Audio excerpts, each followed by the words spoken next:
Assalamualaikum, selamat datang ke episod 7 Kena Soal bersama saya Syaril Hamdan dan saya Amira Aisyah. Selamat datang YB Amira Aisyah. Apa khabar? Terima kasih. Thank you for having me here. I'm good. How are you? I'm good too, Alhamdulillah.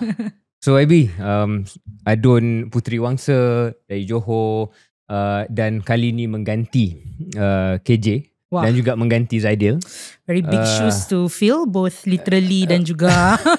Yeah, I think both of them probably, have been having a good dynamic. Ada dinamika yang baik antara KJ Zaidil, dan the one episode saya buat dengan Zaidil pun saya rasa sangat baik dari segi responnya. Kita nak cuba, macam kita dah cakap berkali-kali, untuk memperkenal host tetamu ataupun guest host bagi sekali-sekala menggantikan KJ mahupun Syaril. Dua sebab kadang-kadang KJ dan Syaril tak ada dalam studio, dan daripada kita bergegas untuk cuba buat schedule ataupun cuba buat online, apa salahnya sekali-sekala kita bawa tetamu untuk jadi host. Dan keduanya ialah sebab kita betul-betul percaya platform KS ni YB adalah satu platform yang perlu dan boleh berdiri tanpa terlalu bergantung 100% kepada K mahupun S. So, terima kasih atas sumbangan YB untuk cuba merealisasikan aspirasi tersebut. Terima kasih. Thank you for having me here. Kita macam jadi AS, SA, both doesn't sound so nice. No, we don't have to tukar nama tu. Kita boleh kekalkan nama KS itu, independent of the individuals. YB dah pernah berada dalam atas sofa Keluar Sekejap sebagai tetamu. Semenjak jadi guest untuk antara episod awal, tak silap saya, Keluar Sekejap, mungkin setahun setengah dulu kot, bersama dengan YB Syed Saddiq. Adakah we are like the second or second, third, fourth guest, quite early guest, quite early days. Semenjak tu YB tonton lagi tak Keluar Sekejap, ataupun dah pergi melencong ke podcast-podcast yang berbeza? Saya masih lagi tengok Keluar Sekejap, but I have to admit susah sikit nak tengok the long ones, but because I follow Keluar Sekejap, so sentiasa tengok snippets and reels lah. And to be very honest, memang paling senang nak faham current issues based on Keluar Sekejap. You guys punya style tu very easy to churn in lah. Thank you. Dan mungkin untuk yang kurang mengenali YB, tell us about what you've been doing setakat menjadi Yang Berhormat Adun sudah beberapa tahun. How has it been? How's life these days? Are you excited being a elected politician or not? My name is Amira Aisyah. So bagi sesiapa yang belum kenal, saya sekarang ini merupakan pemangku presiden muda, which was a seat that was held by Syed Saddiq until 2023, di mana dia step aside because of his court case. Saya elected in 2022 when I was 27 years old as Adun Puteri Wangsa.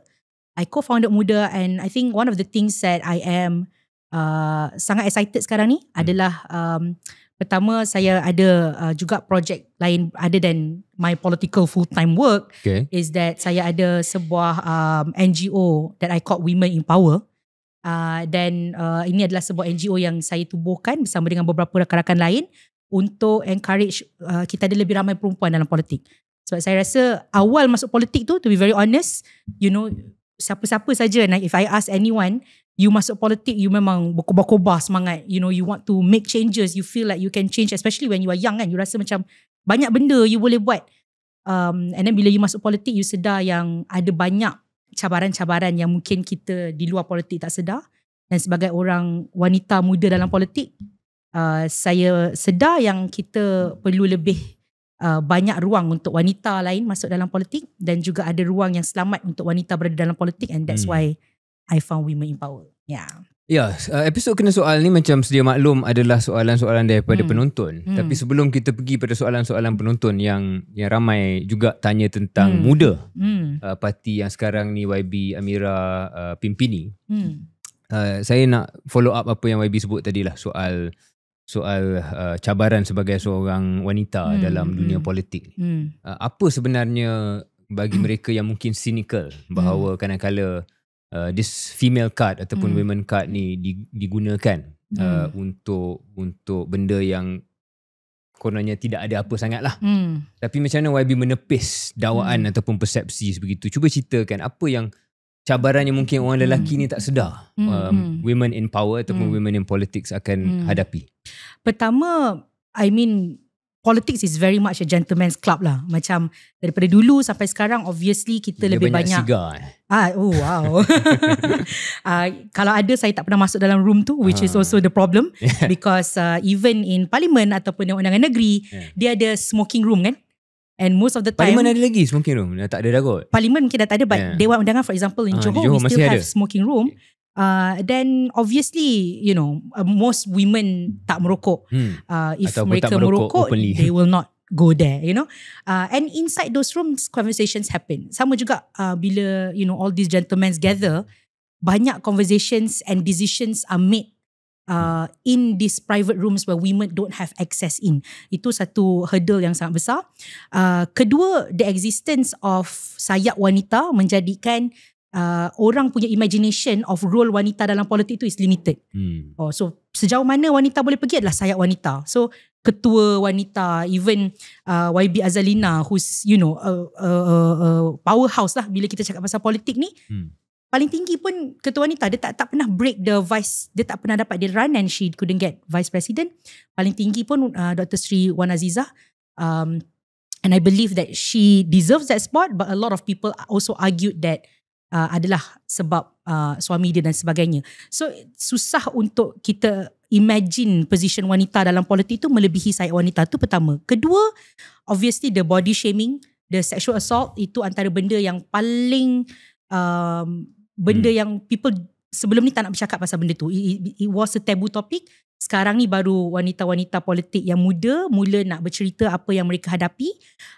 Antara benda yang saya memang sentiasa ingat adalah saya pernah dapat all this sexual assault, sexual harassment dan juga komen-komen yang body shaming, dan saya buat laporan polis, dan ada seorang ahli politik wanita yang dah senior, dia contact saya, dia kata, "Oh Amira, you sepatutnya tak cakap tau pasal benda ni. Sebab kalau you cakap, dia nampak macam you lemah. Nampak macam you tak boleh duduk dalam politik." And so, it's also the burden of women yang dalam politik ni, where kita macam amplify that behaviour. Kita biarkan benda tu jadi sebab kita takut orang nampak kita lemah, and also being made fun of by male politicians that, itulah perempuan emotional.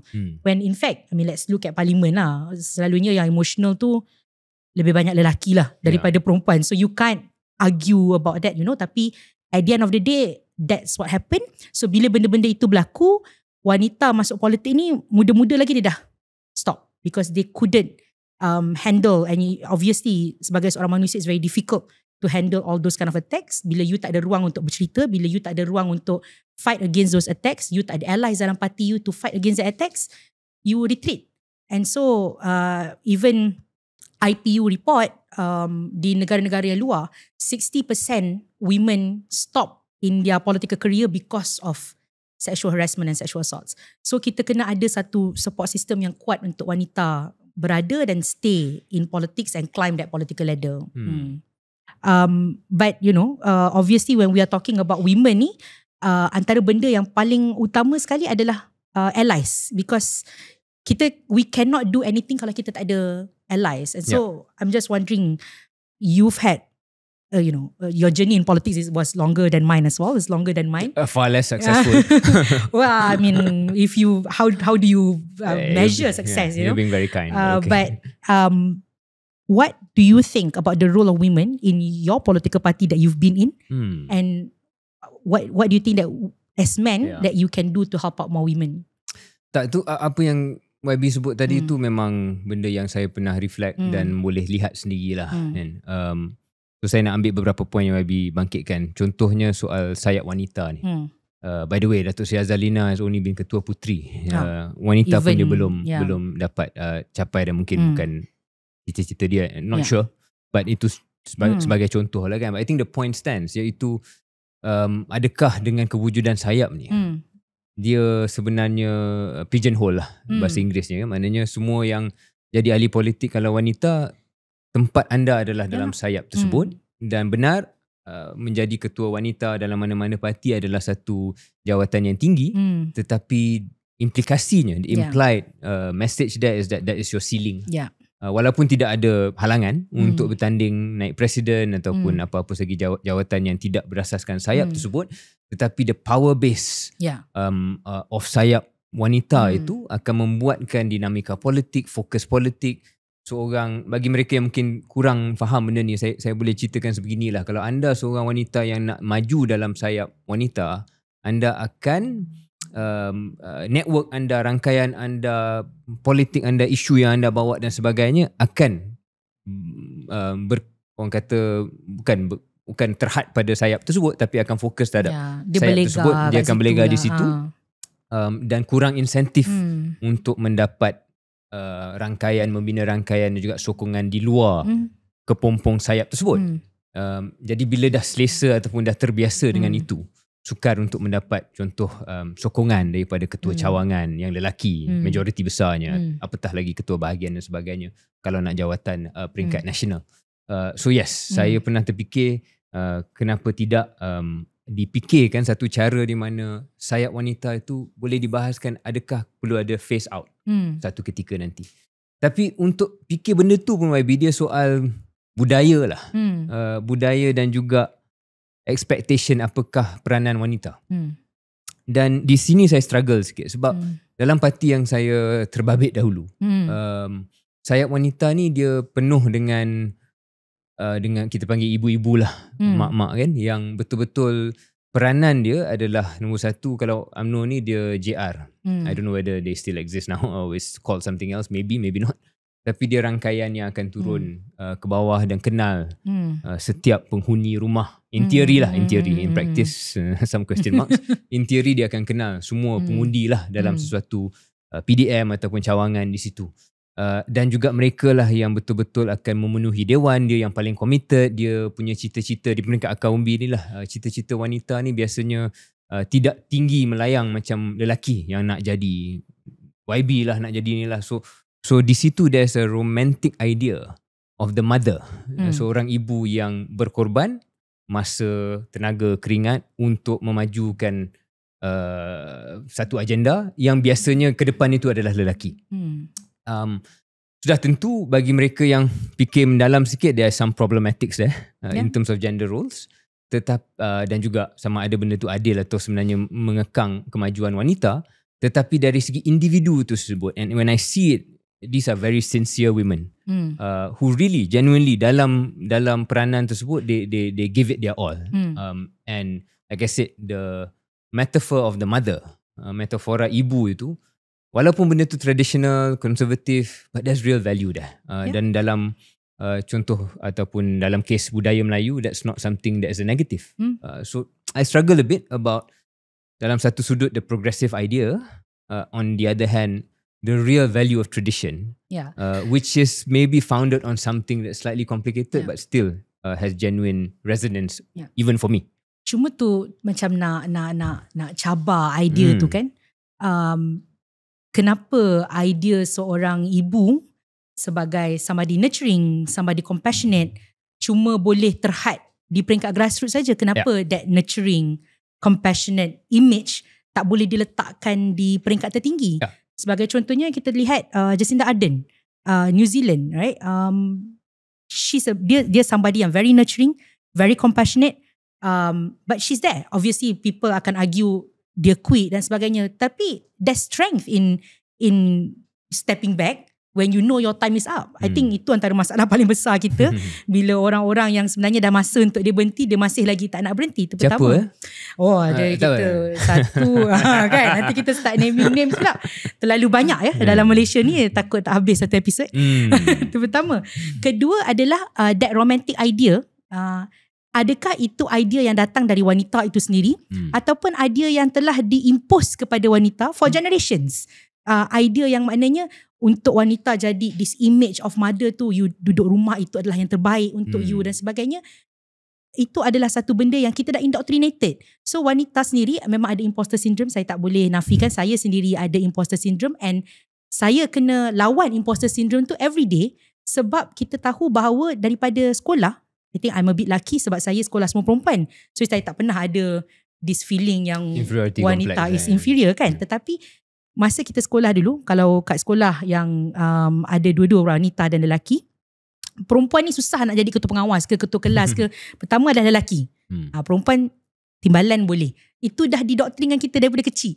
So obviously bila kita dah didoktrinkan daripada kecil, susah untuk kita keluar dari kepompong tu kan. Bukanlah kita nak kata macam sekarang juga kita nak semua ahli politician kita, ahli politik kita nak semua pimpinan kita kena wanita. No, tapi kita kena ada that gender balance. And that gender balance sekarang ni tak wujud lah dekat dalam politik kita. Tapi saya setuju, dan semua yang YB sebut tu tepat sekali. Maksud saya adalah kewujudan sayap wanita itu sebenarnya cerminan kepada isu ni lah. Dan reality ni, sama ada itu adalah tradisi turun-temurun dan sama ada itu adalah pilihan wanita sendiri ataupun dah diterima dan dibiasakan begitu. That's a separate question altogether. Bila syarikat UMNO dulu you macam mana dengan bila you meeting dan sebagainya, ada tak active involvement of wanita? Or sebab wanita ni kita tak boleh tunggu dia minta untuk masuk sebab kita dah being channeled that we have to wait. So ada tak active effort daripada sayap, bukan sayap lah, sayap utama tu lah untuk include wanita? Tak, point last YB tadi tu perwakilan ataupun representation of wanita sangat kecil tu, that's a fundamental problem. Jadi kalau saya duduk dalam majlis tertinggi dulu, tak ramai lah. Dan kalau ada pun dia jadi macam kota wanita. So it's always a small minority. Majority besar adalah lelaki. So kalau di situ pun dah menjadi masalah dari segi the representation. And of course susah lagi nak mendengar suara kan? So of course Datuk Sri Azalina sebahagian daripada yang menang dalam majlis kerja tinggi dan dia kerap bersuara, but she seems more the exception to the rule. Dan yang lain bukanlah kata tak bersuara, tapi dia suara atas tiket wanita. So itu pun satu benda yang saya rasa problematik, sebab wanita perlu diberi penghormatan untuk bersuara dalam isu-isu yang tak obviously pasal wanita. Right? It is not, you shouldn't be pigeonholed to that. Anyway, that's a broader conversation about the role of sayap lah. Dan that's where I'm struggling about whether in the end, kalau saya ada kalau nak tanya pandangan saya, should sayap go or not, I struggle with that because while saya punya aspirasi probably 100% similar to yours, the issue is without the sayap, that part of the more traditional part tu, where will it go? Right? Adakah itu bergantung kepada sayap untuk wujud? But I completely take your point dari segi kalau benarlah sifat kepimpinan wanita itulah sebegitu, kenapa hanya perlu dihadkan dalam sayap dan sebenarnya boleh menjadi cerminan kepimpinannya lebih tinggi. Tapi kalau nak sambung perbincangan ni lama lah soal gender, soal masyarakat dan seperti banyak benda lain. Isu kepimpinan dan perwakilan wanita dalam politik ni bukan sebenarnya isu politik ataupun isu parti politik semata-mata, ialah cerminan isu dalam masyarakat. Dan this constant tension of a progressive society while holding on to budaya dan juga tradisi yang kita suka jugalah. Dan kalau kita nak cakap pasal sayap ni lebih panjang lagi, kalau kita nak masuk pula sayap lagi satu lah, which is sayap pemuda. Okay, tak apa. Tu lain kali kita cerita. Dah panjang dah. Tanpa kita layan soalan sebarang penonton ni. So kita start benar-benarnya kena soal ni dengan beberapa soalan-soalan dari pendengar dan penonton KS. Dan sebab kita mengiklankan kehadiran YB Amira untuk episod kali ini, sudah tentu banyak soalan berkenaan dengan Parti Muda yang sekarang ini YB adalah pemangku presiden. Banyaklah, memang paling banyak, memang topik paling hot untuk minggu ni. Contohnya satu soalan daripada Mukris Malik. Apa yang Muda sebagai parti baru tawarkan untuk jadi alternatif? Muaz biasa, masa depan Parti Muda. Ada juga yang tanya, jika pemilihan parti disediakan, YB Amira bersedia terus jadi presiden atau tidak? Apa lagi? Banyak ni. Bila Syaril nak isi borang muda? Tak apa, itu nanti kita tanya. Yang tu yang saya paling berminat lah. What's next for Muda? Hala tuju muda, target muda. Okey lah, so banyak soalan sebenarnya daripada ramai penonton kita berkenaan dengan YB Amira sendiri, your own plans dalam Muda, apa relevannya Muda, apa platform dia, dan what is your target untuk pilihan raya yang akan datang. So Presiden Muda boleh jawab. Pertama sekali saya mungkin nak mulakan sikit dengan idea kenapa muda ditubuhkan in the first place. Sebab sekarang ni pun banyak sangat parti-parti baru. Tapi waktu muda ditubuhkan awal dahulu tu, waktu kita ditubuhkan tahun 2020 was post Sheraton. Dan kalau ingat waktu tu adalah peak di mana ramai orang-orang muda dalam Twitter, myself included, masa itu kita sangat marah kepada existing political actors. Sebab kita merasakan bahawa kat Malaysia ni, politik tu dah jadi boring in the sense yang pelakon-pelakonnya sama, aktor-aktornya sama, dia punya plot sama. Daripada dulu sampai sekarang, daripada first saya membaca politik sampai sekarang, daripada sampai ke 2020 tu, ia adalah pergaduhan antara Anwar Ibrahim dan Tun Mahathir. Dia macam recycle, pergaduhan tu recycle. Dan benda tu dah jadi macam bila kita nak ada sesuatu yang lain dalam politik kita. Dan of course ada benda-benda lain, sebagai contohnya bila kita tengok Sheraton Move, saya sendiri pada waktu itu merasakan bahawa the reason kenapa Sheraton Move ini berlaku adalah kerana orang-orang yang sudah lama dalam berkuasa tidak ada kemahuan untuk melepaskan kuasa. Lepas tu kita tengok pula dalam parlimen bagaimana Syed Saddiq pada waktu itu bila dia bersuara, dia kena panggil nyamuk, dia kena panggil budak, dia kena panggil. So the degrading language against young people itu adalah antara benda yang menjadikan semangat orang muda pada waktu itu meletup. Yang mana orang muda kata out with the old, in with the new. Masa tu memang trending lah dekat Twitter, out with the old, in with the new. So waktu tu kita, antara benda yang paling utama waktu muda mula ditubuhkan adalah what we imagine adalah muda ini sebagai satu movement orang-orang muda untuk demand politik dalam negara kita ini diubah. Politik dalam negara kita ini di-reimagine. Kita kena sebab sekarang ni politik tu dah jadi bosan. Tetapi kemudian ada demand yang lebih penting, iaitu orang kata kenapa orang muda tidak ada position dalam politik. Nak climb sangat susah. And I think comparison to me, muda is my first party. Mungkin Syahril ada lebih banyak experience untuk cerita. Journey orang muda untuk naik dalam political party tu sangat-sangat susah. Parti politik tu sangat susah. Sebab yang lama tu tak nak keluar. So waktu itu bila kita tubuhkan parti muda, the most important part for us adalah untuk kita disrupt how politik is. Untuk kita bagi orang satu reimagination yang politik dalam Malaysia ini boleh dicorak dan digubalkan dengan cara yang berbeza. Sebab itu bila muda dibuat, kita tidak ada sayap wanita. Kita tidak ada sayap pemuda. Apa yang kita nak tunjukkan bahawa dalam politik, your gender, apa you punya jantina, apa you punya bangsa, apa you punya agama, apa umur you, that doesn't matter. Semua tu tolak tepi. Yang paling penting sekali, apa idea you, apa yang you boleh buat, apa policy yang you nak bawa, benda tu yang jadi paling penting dalam politik. And that should be champion dalam political party. Bukannya macam kita kata tadi, pigeonhole-kan people based on identity, based on race, based on gender, based on age kan. So muda ditubuhkan atas dasar itu. Kemudian of course bila kita nak tanya apa beza muda dengan parti-parti yang sedia ada ni, adalah because muda, kalau you tengok mana-mana pun, we are a youth-led party. Dan kalau kita tengok trend zaman sekarang, and this actually trend ni daripada dulu lah, but now I think orang bila ada social media ni, orang boleh tengok dengan lebih jelas bagaimana sebenarnya dalam sesebuah negara, orang muda walaupun mereka tidak ada position pun dalam politik, dia akan mencorak naratif politik sesebuah negara. Kita tengok apa yang jadi kat Indonesia, kita tengok apa yang jadi kat Nepal, back then in Hong Kong sebagai contohnya.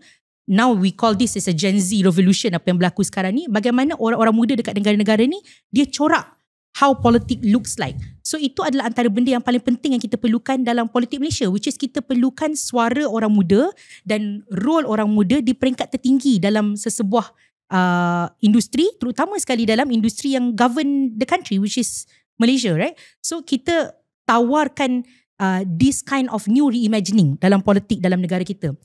Kalau saya boleh mencelah sekejap, saya rasa apa yang YB cuba jelaskan tentang peranan muda tu ramai yang dah dengar, dan jarang orang akan menolak dari segi konsep atau prinsipnya. Pencorakan semula, reimajinasi politik dan sebagainya, orang lama tak nak bergerak dan sebagainya. So saya rasa tak ada siapa sangat lah yang akan tolak benda tu. Yang mereka akan kritik adalah adakah idealisme itu datang sekali dengan kemampuan organisasi, kemampuan disiplin organisasi tersebut, jentera yang diperlukan. Di situ ada tanda soal.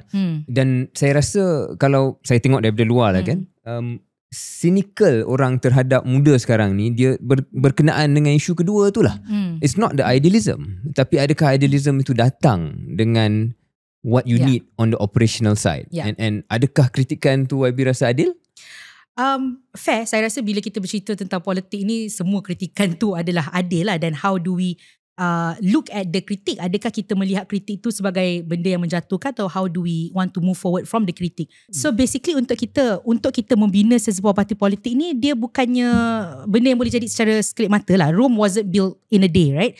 So sama juga sesebuah parti politik. Kalau kita tengok parti politik sedia ada, UMNO is a different story altogether. Kita semua kena akui UMNO ditubuhkan daripada the elite Malays, and so corak penubuhan itu berbeza. Tetapi kalau kita tengok DAP, kalau kita tengok PKR, even PKR dengan that huge movement masa reformasi, mereka cuma ada satu kerusi je for the first 2 terms of their establishment.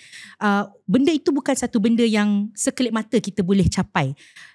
The issue that we have to focus on right now is that untuk orang muda, how willing are we untuk balance idealism dengan pragmatism. Dan itu adalah antara perkara yang paling orang question muda lah ni, saya boleh secara frank. Contohnya masa saya pergi mesyuarat bersama dengan ketua-ketua parti-parti pembangkang, dan saya banyak terima kritikan masa tu, kata muda dah hilang idealisme, muda mula-mula kata tak akan bekerja dengan orang ni, dengan orang tu, kenapa muda pergi mesyuarat dan sebagainya. Tetapi bila kita dah berada dalam politik, pragmatism must also come into play. Kita pun kena fikir tentang apa yang pragmatik. Dan pragmatik bukan sahaja tentang position parti kita sendiri, tetapi pragmatik tentang daripada segi benda yang kita nak ketengahkan, we need people to look at what we are championing. Kita perlu orang mendengar kita perlu orang melihat kita. Dan kalau kita ni sekadar dalam bubble kita saja, tak keluar dari bubble tu, you don't get a lot. Dan bila kita nak bercerita tentang ni, saya sebenarnya nak bounce balik ke Syaril. Bila kita nak bercerita tentang membina sesebuah movement ni, kita perlukan ramai orang-orang yang memang ada credible, orang-orang yang sanggup membina movement itu, yang sanggup bertahan dalam proses membina movement itu. Dan kita perlukan lebih ramai orang-orang yang bijak. Sebab politik ni, kalau orang bijak tak buat sesuatu, then we will leave it to the less smart ones lah. Sebab tu benda ni pun, saya tak bijak sangat. Jangan macam tu. Saya akan argue benda itu. Sebab itu antara benda yang saya memang paling suka soalan ni adalah of course soalan dia bila Syaril nak isi Borang Muda, but for me the more important part is apa Syaril punya plan in politics. Okay, sebelum saya jawab saya punya plan, sebab itu satu tai chi ataupun soalan yang sangat skillful lah daripada YB. Setelah menjelaskan tentang muda, tiba-tiba tukar soalan. Tapi saya tak habis lagi nak cakap pasal muda dulu. Fair ni. Saya nak respon kepada apa yang YB jelaskan tadi. 2 points untuk saya ialah pertama, dari segi idealisme, dari segi reimajinasi, saya sangat sokong sebenarnya konsep ini. Sebab saya fikir terlalu banyak orang dalam politik Malaysia, dalam Malaysia lah, sama ada practitioner politik, pemain politik maupun orang ramai yang tidak ada idealisme yang mencukupi. Dan sudah ada satu tahap di mana seolah-olah politik ni, kalau ada idealisme adalah benda yang negatif. Dan terlalu banyak default position dia adalah you kena pandai politik ni, you seni. Maksud seni tu seolah-olah it's not idealisme lah. Ataupun ia bukan berkenaan dengan posisi dasar ataupun idea. Dia lebih kepada seni, pandai bersilat, pandai jaga hati orang. Semua itu memang komponen dalam politik. Tetapi saya tengok bukan hanya di kalangan orang lama, tapi orang muda pun termakan kadang-kala dengan naratif tersebut dan tak boleh keluar dari naratif itu. Dan the dark arts of politics, dan dia menjadi sebahagian besar daripada apa yang orang muda pun fikir. So the game, the backstabbing, all of those things yang memang ada dalam politik. Sepatutnya benda tu adalah sort of, kalau nak kena buat pun dia jadi macam necessary evil. Tetapi kadang-kala saya tengok dia menjadi benda yang kalau tak terpuji pun, dia benda yang macam accepted, dan benda itu yang menjadi the one and only thing. The game of politics becomes more important than the substance of politics. Dan saya rasa mana-mana gerakan, movement ataupun parti yang melawan benda itu sepatutnya disokong ataupun konsep itu dan pendekatan itu saya rasa baik. Isu dia if I can finish. Isu dia with muda, if I can be slightly critical lah kan. Politik ni juga saya rasa tentang persepsi dan optics and how people melihat sesuatu gerakan dan parti itu. And you have to come across, perlu dilihat sebagai a serious party. A serious party yang orang boleh imagine this can be in government, lead government. Then that is where saya rasa ada sedikit jurang. Bukan dari segi individu yang ada dalam parti itu tak boleh menampilkan benda itu, tapi mungkin belum mampu ataupun belum memilih untuk menampilkan that serious side. Maksudnya ialah dalam topik-topik tertentu ataupun dalam ucapan tertentu, saya belum lagi lihat sama ada daripada YB Amira ataupun Syed Saddiq satu ucapan yang menggariskan visi Amira Aisyah ataupun Syed Saddiq tentang Malaysia. Melainkan retorika yang lazim lah tentang kita kena jadi negara yang mendukung prinsip demokrasi dan sebagainya, tapi mengartikulasi visi itu supaya orang boleh lihat this is a potential leader ataupun parti ni boleh memimpin. That moment ketika itu belum tiba lagi, saya tak nampak lagi. Saya nampak banyak sedutan ataupun klip-klip ringkas dan isu-isu tertentu yang muda boleh menjadi juara dan pernah menjadi juara dalam beberapa tahun wujud ini. Tapi belum lagi muncul sebagai satu gerakan yang people can seriously take as a, and part of this is like I said, perception. So it's about one speech, maybe it's about one or two speeches saja yang immediately people boleh click, okay, this is really they are in a different league now, instead of mereka ni adalah well-meaning young people who are not serious contenders. Jadi that is part I think of the gap lah yang perlu diisi. Membawa kepada soalan separa nakal daripada YB Amira tu tentang perlu bawa orang tertentu masuk dalam gerakan, sama ada saya ataupun sesiapa saja pun. I think before you go for individuals, and I'm not escaping your question, I will answer. Sebelum cuba just tarik orang, sebab saya rasa kadang-kadang parti politik ni pun dia ambil shortcut. The solution is tarik orang muda kan. Semua parti akan, saya rasa banyak parti sekarang ni sedang fikir macam tu. Kita kena cari ikon-ikon mereka yang ada follower sikit untuk jadi ahli parti, seolah-olah dengan benda itu saja akan selesai masalah. That's the problem in Malaysian politics, dia shortcut kan. Setuju? You have to really think about kenapa orang tu akan masuk dan bagaimana kewujudan keberadaan orang itu ataupun kelompok itu akan menyelesaikan jurang yang saya sebut tadi itu. Are you bringing in people with a program yang akan membolehkan artikulasi satu visi dan naratif yang membuatkan orang atas pagar tu rasa okay, this is a serious party. So I think it's more than just finding icons, because the moment you just bring in random people with some followership yang notionally nampak macam okay, sort of progressive, you run the risk of being disappointed lah, sebab in the end building a political movement and party is way more than just getting the right people. It is about the program, it's about the narrative, it's about the strategy, and that part I'm not sure that you guys have sorted out. Wow, panjang soalan tu. Wah. Respond bukan soalan. I will respond plus soalan sama macam saya punya juga tadi. Respond plus bila Syaril nak jadi muda. But I will go first. Perkara pertama yang saya nak bercakap tentang kenapa pentingnya kita also reimagine politik once again, sebab saya rasa nanti ada soalan-soalan kita yang berkaitan dengan gaji dan sebagainya, which kita akan touch later on. Tetapi satu benda yang saya tak boleh lupa adalah one UMNO leader datang berborak dengan saya dan dia kata dia sebenarnya sangat cemburu dengan muda. Sebab apa? Sebab muda boleh bergerak dan kita dapat buat macam-macam benda. Kita boleh organise protes, kita boleh buat forum, kita boleh buat program dengan resources yang sangat limited that can never be done by UMNO. Dan saya rasa itu adalah satu perkara yang sangat penting untuk kita faham bagaimana the culture of politics yang existing sekarang ini perlu diubah. Sebab kalau kita tak ubah benda itu, kita juga tidak dapat ubah the culture of money politics in our country. Itu pertama. Kedua, dalam soalan Syaril tentang, or respon Syaril tentang kita punya gaps in the party, I will be very frank. Obviously, sebagai sebuah parti yang baru, sebagai sebuah parti yang pimpinannya dipenuhi oleh orang-orang muda yang cuma Syed Saddiq dan Zaidil sahaja, dan sekarang Aini Hazikah yang pernah ada pengalaman politik, itu pun kalau Saddiq pengalamannya pun sekejap, Zaidil dan Aini Hazikah dua-dua tidak pernah menjadi MP ataupun menteri, obviously. Dengan capacity tersebut, obviously muda ada gaps. Bila kita nak compare dengan parti-parti lain, even Pejuang for example, right? Pejuang dia dah pernah ada parti, dia sebuah parti yang bila ditubuhkan dia tu pernah ada ex-menteri, pernah ada ex-menteri besar, right? Tetapi at the end of the day, despite all that, muda sekarang ini is still growing. Kita tidak berhenti. Ada berapa banyak parti yang ditubuhkan oleh mereka yang know how to articulate that vision, have been in position of power, so they understand the policy making work, tetapi tidak pergi jauh.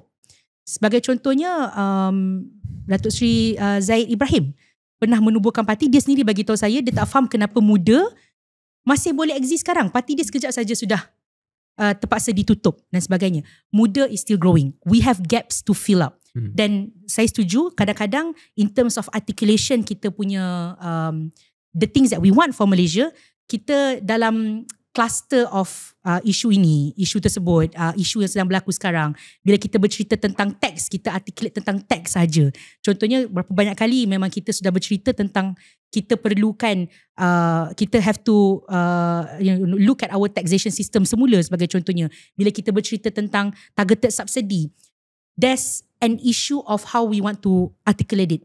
But at the same time, I don't think we should dumb down the fact that these issues are still very important, and muda has to address the fact on how we can sort of bring that everything dalam satu ekosistem yang sama. Sebab itu, dalam proses membuat perkara tersebut and understanding that these are the gaps that we have, kita perlu bekerjasama dengan people who matters and people who know how to do this. Sebab itu, saya sebagai pemangku presiden, as soon as I become a pemangku presiden, saya berjumpa dengan think tank. Saya berjumpa dengan think tanks, for example, like Bait Al-Manah, for example. I meet up with, even international think tanks.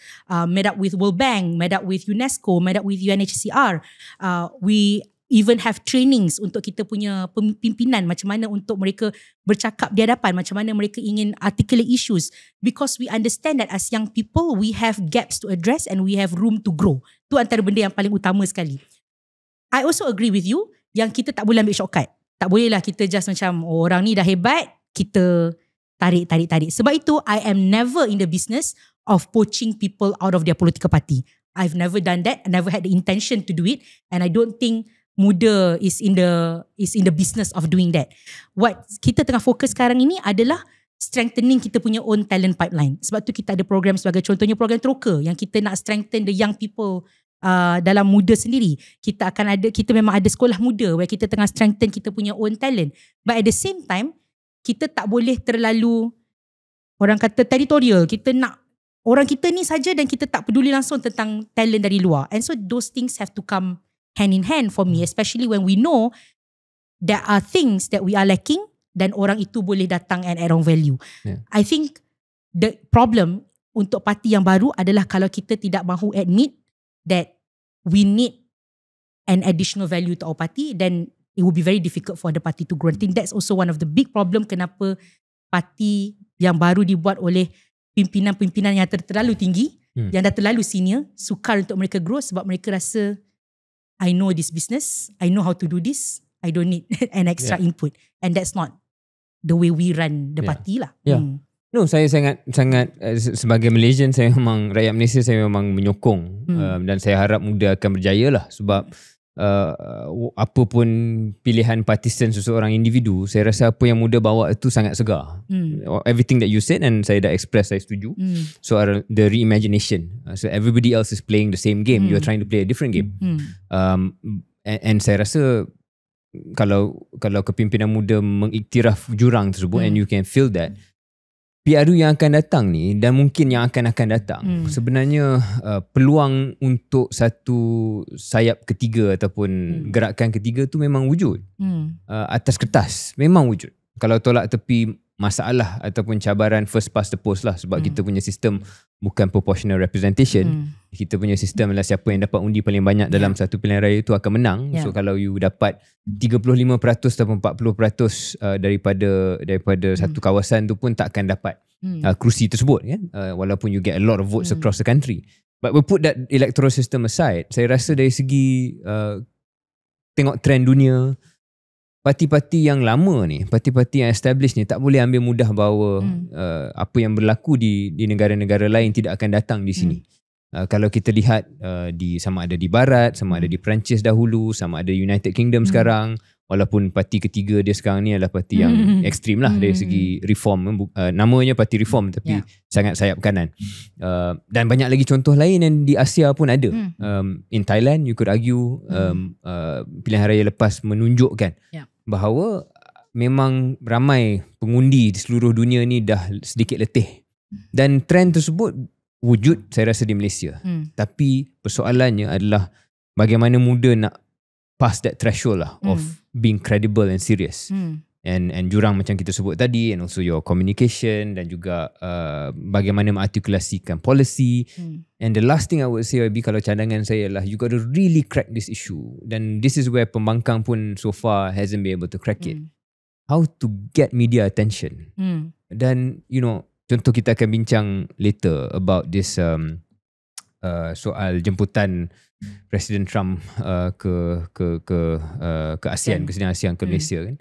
Pembangkang ada keluarkan kenyataan, tapi dia tak menjadi kenyataan paling top. Dia jadi macam a part of the chorus, yang mana ramai orang yang tak tuju Trump datang kat Malaysia, dan suara pembangkang tu hanya satu, dia tidak memimpin pandangan tersebut. Dan mungkin muda kena fikir apakah topik-topik tertentu. Some of it opportunistic, tactical, depends on what happens. Some of it you can really think out, think ahead, right? If 2 or 3 issues that you can really make your own, yang muda yang memimpin the narrative. And I think as long as tidak ada parti lain yang memimpin narrative sesuatu isu, kerajaan akan sentiasa ada advantage. And so far, none of the opposition parties, muda included, has managed to really capture one issue and lead that narrative. And I think that's the same problem, contoh di UK with Liberal Democrats, that maybe on paper sound like a reasonable party to support, given kalau anda adalah seorang yang lebih pro-Palestine, tengok keadaan kerajaan Labour di situ, tengok konservatif. But the Lib Dems don't capture media attention versus say Nigel Farage dan bagi mereka yang mengikuti lah. So that seems to me like something worth thinking about in the next 1-2 years sebagai pemimpin dalam parti muda untuk see how you crack that problem. Saya ada satu lagi soalan ke Syaril. Bukannya kena soalnya ni kan, sebab macam bila Syaril nak join muda, soalan tu kita masih belum terjawab lagi ya. Terkendala jawapan tu. Tak apa, nanti saya akan hantar link untuk join muda. Tapi sebab Syaril ada mention tadi tentang third force. In your opinion, how viable it is dengan sistem kita? Adakah possible untuk third force menang in any way or form? I think it's still possible, you know. Dan disebabkan kalau di United Kingdom, kita tengok parti reform. Dan United Kingdom ni, kenapa kita balik-balik United Kingdom, salah satunya sebab sistem kita, sistem dia kan. Westminster. So kalau dalam sistem dia pun nampaknya parti konservatif di UK ni macam on the way mati lah. Dan akan digantikan oleh parti reform, parti yang lebih sayap kanan, which is even more conservative. That gives you, I don't know if hope is the right word, because reform is problematic, but it gives you evidence. Ada bukti bahawa walaupun dalam sistem first past the post, ada juga bukti ataupun kaedah di mana parti baru boleh menggantikan salah satu daripada 2 parti utama. Dan dalam Malaysia ni pula nombor 2 ialah kita akan lihat, saya rasa banyak kali disebabkan pemusatan kuasa politik di Sarawak terutamanya, dan perpecahan ataupun ketiadaan majoriti mutlak di Semenanjung, coalition tu akan wujud. So sebuah parti ketiga ataupun coalition ketiga yang hanya menang, hanya quote unquote, hanya menang 20-25 kerusi, boleh menjadi bukan hanya kingmaker tapi boleh juga jadi king dalam Maksud saya metafora ya, bukan actual king. Dalam politik Malaysia. Dalam politik Malaysia. So saya rasa ada dunia di mana third force itu boleh wujud. And completely agree what you said. It's not built in a day. Dan orang boleh cynical, tapi you just have to get it right once. Not once lah. You have to get it right one time and then you will arrive. You might have to fail 3, 4, 5 times. Tapi disebabkan banyak pemimpin muda adalah muda, you have time. That's true. And then going back to the UK again, Nigel Farage lost elections 7 times. 7 or 8 times or whatever lah. This yang dia jadi MP ni, ahli parlimen ni, dan terus boleh dikatakan favourite menjadi Perdana Menteri UK seterusnya. Setelah 8 kali kalah pilihan raya, kali ke-9 baru dia menang dan terus. So it's about staying power and your discipline. Dan mungkin sebagai cara sedikit menjawab soalan tu, mungkin itu yang saya tak tahu saya ada atau tidak. Dari segi how much do I want it, not just about muda, tapi dari segi politik, berapa banyak yang saya betul-betul nak buat hidup tersebut, because I've done it, right? Saya dah buat selama 1 dekad dengan some successes and some spectacular failures, tetapi banyak yang saya belajar dan banyak yang saya bina kepribadian saya daripada dunia politik, dan saya tak boleh nafikan benda tu masih menjadi tarikan. Tetapi bukan tarikan mutlak yang macam mati-mati pun aku kena jadi ahli politik. Tak ada. Saya tak ada semangat tu. Saya adalah at best a reluctant politician. Some people say that's a plus point, maybe. Kalau saya, tapi it's only a plus point kalau saya dah jadi orang yang lebih baik, orang yang lebih bijak, orang yang dah ada kemahiran tertentu. Jadi itu target saya yang saya dah sebut beberapa kali. Saya nak tempoh saya di luar politik ini adalah tempoh saya menjadi individu yang lebih baik dan lebih berwibawa dalam apa saja bentuk. Dan kalau ada masa, sama ada X tahun akan datang ataupun 10 tahun akan datang, kalau saya balik tu, saya tak balik sebagai Syaril yang sama masa tahun 2022 ataupun 2023. Biarlah saya masuk tu pada tahun 20 apa saja pun adalah sebagai Syaril yang lebih lain lah, yang dah ada peningkatan credibility, kemampuan, kebijaksanaan, pengetahuan. So sekarang ni saya kerja dalam sektor teknologi, saya buat isu-isu kerja-kerja pelaburan. Itu benda yang saya rasa penting, terutama dalam dunia kecerdasan buatan. Sesiapa yang ada dalam pentadbiran atau kerajaan ataupun politik kena ada pengalaman tersebut. So maybe one day I'll join one of the parties, and it could be muda. Hopefully it will be at the time when I'm better than what I am today. Jadi kepada penonton-penonton KS, boleh tinggalkan komen di manakah patut Syaril Hamdan pergi dan bila. Dan preference saya adalah belum tengah enjoy ni dan banyak yang saya boleh belajar lagi. Okay, panjang dah kita punya first segment ni, YB. Kita break sekejap dan kita pergi ke soalan-soalan lain.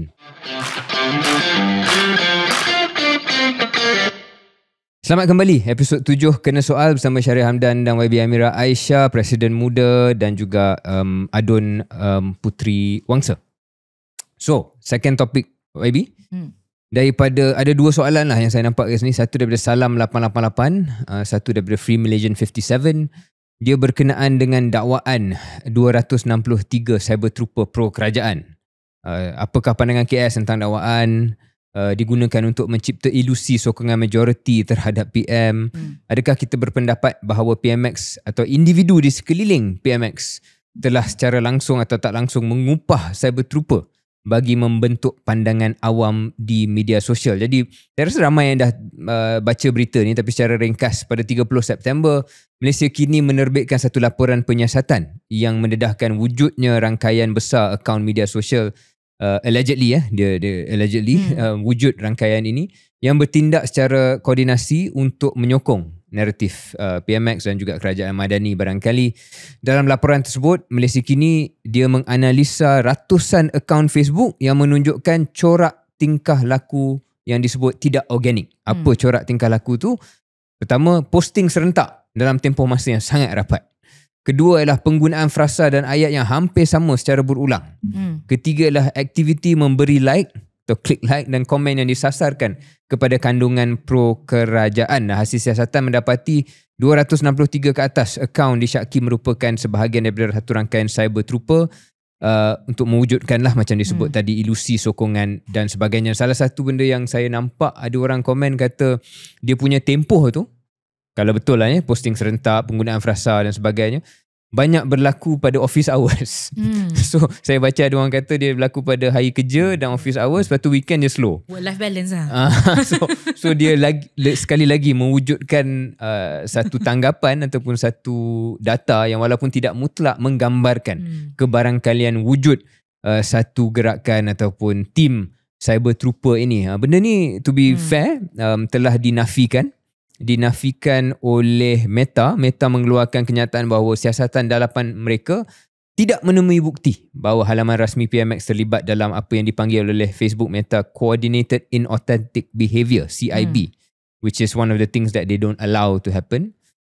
Dan mereka telah pun is it block or suspend Malaysia Kini's Facebook account kerana yang saya faham disyaki bahawa Malaysia Kini menggunakan data untuk cuba map ataupun mencorakkan siapa yang posting jam berapa dan sebagainya. Kononnya itu adalah pengumpulan maklumat sensitif yang melanggar community guidelines. Jadi lagilah orang marah yang tak suka pasal benda ni, kata adakah ini MC ataupun kerajaan yang mengarahkan Meta? Sudah tentu itu pun ditolak oleh pihak kerajaan. Okey, sebelum saya tanya YB, saya rasa secara ringkas saya pernah jadi ketua penerangan dalam UMNO dan saya terbabit dalam politik.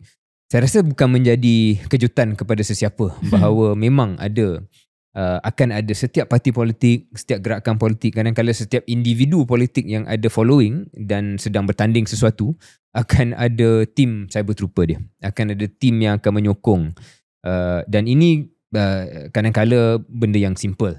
Contohnya dia tolong posting, dia tolong mewujudkan konten tertentu, kemudian mungkin menjadi pentadbir akaun yang akan menjawab soalan tertentu, tapi dia akan juga progress kepada benda yang lebih tersusun ataupun coordinated lah, seperti ini.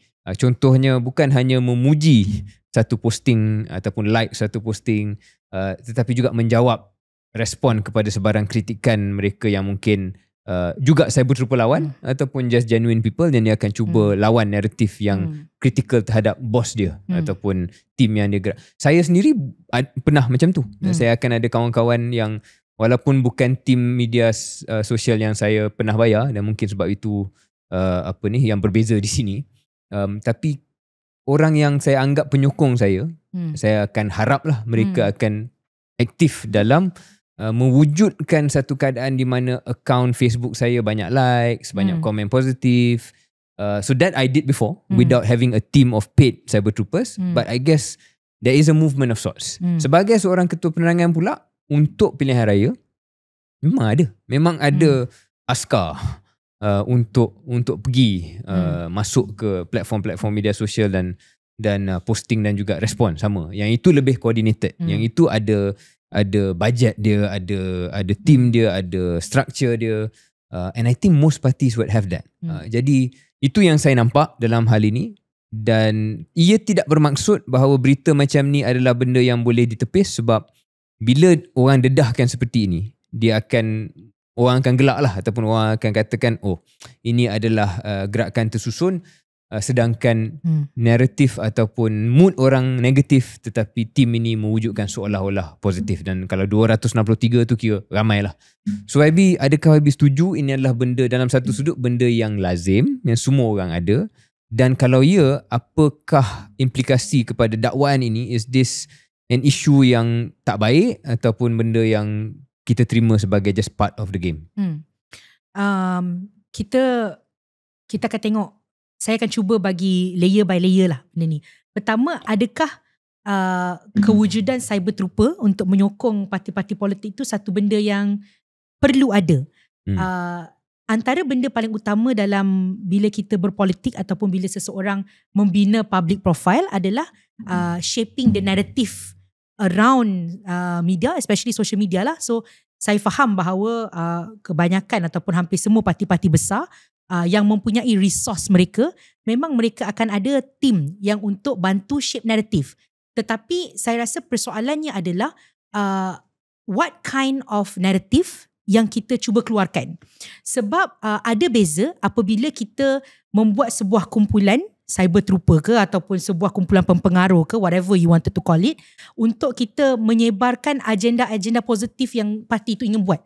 Sebagai contohnya, kita ada satu grup yang kita kata, okay, semua benda yang PMX buat perlu disebarkan. That's fair. I think that's really fair. Itu benda yang memang kita perlu buat sebab kita nak cerita benda-benda baik yang kita buat. Tetapi at the point of which kita menggunakan that resource, kita menggunakan duit yang kita ada itu untuk hire cyber trooper, untuk kita buat benda-benda yang is unethical. Sebagai contohnya, shaming, sexual assault, sexual harassment, spreading lies. Ada beza apabila kita cerita misinformation dan juga disinformation. Sebab kita misinformation tu dia secara tak sengaja, tapi bila kita menyebarkan information palsu, itu dah berbeza. So for me, perkara pertama, layer pertama adalah sangat penting untuk kita membezakan apabila group itu digunakan untuk positive reinforcement of a message ataupun kita gunakan dengan cara yang kotor. Adakah itu satu perkara yang lazim dalam politik? Memang ramai orang buat, but adakah kita perlu sentiasa menerima benda tu? For me, that is antara benda yang paling penting yang orang muda dalam politik perlu buat. Kita tak bolehlah kata, oh sebab that's part of the game, kita continue with that game, you know, like sampai bila kita nak normalizekan benda yang memang unethical, benda yang tidak bermoral, benda yang tidak beretika. Dan kita tahu bila benda ini keluar dalam naratif masyarakat, orang-orang politik ni tanggungjawab yang lebih besar adalah kita mencorak minda masyarakat kita. So apa minda masyarakat yang kita nak corak bila kita menerima culture cyber trooper menyebarkan ayat-ayat yang tak baik, body shaming, sexual harassment dan sebagainya. Tapi to be clear, Abi, dalam kes ni lah, dalam berita ni there is tak ada dakwaan kan bahawa itu yang dibuat oleh 263 orang ni pun. Dia lebih kepada mewujud naratif sokongan PMX terhadap dalam PMX. Berita ni tak ada, tapi itulah antara benda yang saya nak kongsi juga adalah saya menerima screenshot. Screenshot ini saya terima sebab pada waktu itu ada message yang tular di social media yang menggunakan muka saya untuk make fun waktu Fatah Amin dan Amira Uthman baru nak berkahwin. Mereka gunakan image saya dan kata Amira ni ke, and then obviously body shaming, sexual harassment dan sebagainya. Dan saya terima screenshot bahawa message itu dimulakan dalam grup bernama Madani Bot. Madabot hashtag Bangsa Madani. Dan antara benda yang paling merisaukan adalah dalam grup ini, antara ahli grup Madabot ni adalah YB Fahmi Fadzil, YB Menteri Komunikasi sendiri. Itu yang ada dalam tangkap layar. Dia ada dalam tu. ini, dalam tangkap layar ni, dalam screenshot ini. Dan saya memang ada nombor YB Fahmi Fadzil. I cross check memang nombor YB Fahmi Fadzil. Jadi ini bukan satu benda yang sepatutnya kita normalizekan. This shouldn't be a culture. Dan kenapa saya kata benda ini sangat penting adalah at the point of which Menteri Komunikasi berada dalam grup sebegini, kita sudah susah untuk kita identify apabila Meta turunkan sesebuah account, apabila benda ini berlaku, apabila ada how far does campur tangan menteri play out bila kita berlaku isu-isu the banning ataupun sekatan social media kepada seseorang. Saya bagi contoh. Apabila Fahmi Reza, kuasa siswa, apabila dia membuat TikTok live, cepat terus kena tutup akaun TikTok dia, di ban serta-merta. Malaysia kini apabila buat reporting gini, cepat. And Meta punya jawapan adalah it breaches community guideline. Tetapi saya sendiri pernah banyak kali buat laporan sexual harassment, sexual assault kepada akaun-akaun. Saya sampai buat laporan polis. Tetapi sampai sekarang saya tengok akaun-akaun itu masih ada, akaunnya masih wujud. So this community guideline adakah hanya akan be respected apabila menteri campur tangan? Okay, itu layer pertama. Layer kedua, saya faham bahawa ada tanggungjawab daripada kerajaan untuk hold media social accountable. Dan saya bersetuju. Memang kita perlu ada some form of measures to social media. Kalau tak, cyberbullying akan lebih teruk. Kalau tidak, scam dan juga gender-based violence, children violence akan lebih teruk. Tetapi the menteri himself has to ensure yang benda ini tidak berlaku dua darjat lah. Janganlah you gunakan kuasa you hanya untuk protect your own interest. Tetapi akhirnya bila macam saya cerita, bila orang biasa ataupun ahli politik yang tidak berkawan dengan you buat laporan, benda tu dibiarkan begitu saja. Itu bukan satu culture that we should normalize in Malaysia. Tak kira lah, kalau orang kata pun sama je, hari ni kau jadi government, kau buat, esok orang ni jadi government, orang ni buat. Benda tu bukan satu benda yang kita patut kata, oh tak apalah, itu politik. Dan especially orang muda dalam politik, kita tak bolehlah kata, oh this is the game and this is how the game is, we should accept this game. First and foremost, saya memang paling tak suka bila orang menggunakan perkataan game dalam politik tu lah, because politik ni, benda ni it's not a game, you know, this is about people's lives, people's livelihoods. And so kalau kita orang muda dalam politik pun membiasakan benda tu, this is not gonna, you know, we are normalizing a very bad and harmful culture dalam kita punya politik. Jadi pertama, saya berkongsi, I don't know if sympathy is the right word, tapi saya pun rasa tak selesa lah kalau YB sendiri menjadi mangsa kepada body shaming, dan kalau benar tangkap layar itu ada mereka yang cuba ataupun buat komen-komen yang tak sepatutnya, walaupun tidak public, walaupun hanya dalam grup WhatsApp dalaman barangkali, bukan benda yang patut kita normalize. So my sympathies go to you YB kalau benda ni benar. I don't think that's right at all. Tak boleh dijustifikasikan. Keduanya, point YB tadi tepat dari segi menormalisasikan kerja-kerja cyber trooper yang macam ni lah. Saya rasa menormalisasikan kewujudan tim cyber tu okay. And I think you agree with that. Yeah. Dari segi wujudnya, sebab you want to build the momentum dan persepsi sokongan. That's okay. That's part of politics. Kalau tak guna perkataan game pun, but that's part of politics. But not this lah, benda yang cuba memburukkan lawan dari segi individu dan sebagainya, benda yang patut kita lawan. Dan saya setuju dengan pendekatan tersebut. Isu kedua yang saya nak ulas ialah persepsi dan tanggapan yang saya rasa SKMM dan juga kerajaan tak boleh tolak lah, tolak mentah-mentah lah, iaitu dalam tahun-tahun kebelakangan ini, walaupun saya pun setuju perlu ada licensing guidelines dan sebagainya untuk media sosial, tapi dah the trust deficit terhadap neutralnya kedudukan badan tertentu dalam kementerian tertentu, dalam mempolis ataupun the policing of media sosial ni. Saya rasa tahap kepercayaan itu tidak tinggi lagi. Kalau dulu mungkin kita semua rakyat Malaysia akan nampak bahawa perlunya kita kawal media sosial ni atas sebab-sebab bukan politik. Dan harapan saya fikir bagi ramai yang mendukung dan menyokong Pakatan Harapan adalah dengan Pakatan Harapan memimpin kerajaan hari ini, benda ni akan lebih mudah untuk kita percaya. Betul. Tapi atas apa-apa sebab, kalau kerajaan dan kementerian rasa benda ni tak tepat dan ia adalah kebetulan, mereka perlu komunikasi dengan lebih baik lah. Let's put it that way. Sebab saya rasa ramai yang cynical dan skeptical bahawa benda ni kebetulan. Bila banyak sangat kali, sama ada contoh-contoh yang YB Amira bangkitkan ataupun kes-kes lain yang telah pun mewujudkan satu situasi di mana orang menggambarkan bahawa dia ada dua darjat. Kalau tak tepat, you are not winning the perception lah.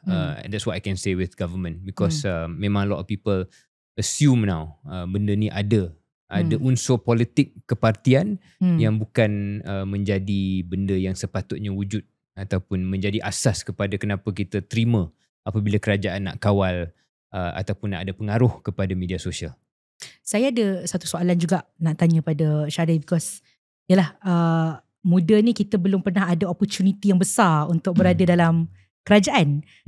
Tapi saya banyak nampak dalam media sosial di mana orang mengatakan bahawa Fahmi Fadzil sebagai Menteri Komunikasi dan Multimedia ni sepatutnya role dia sebagai menteri tu lebih besar than what he is doing now. Sebab apa yang orang nampak sekarang ni, Fahmi has only become like macam a spokesperson to the government and nothing beyond that.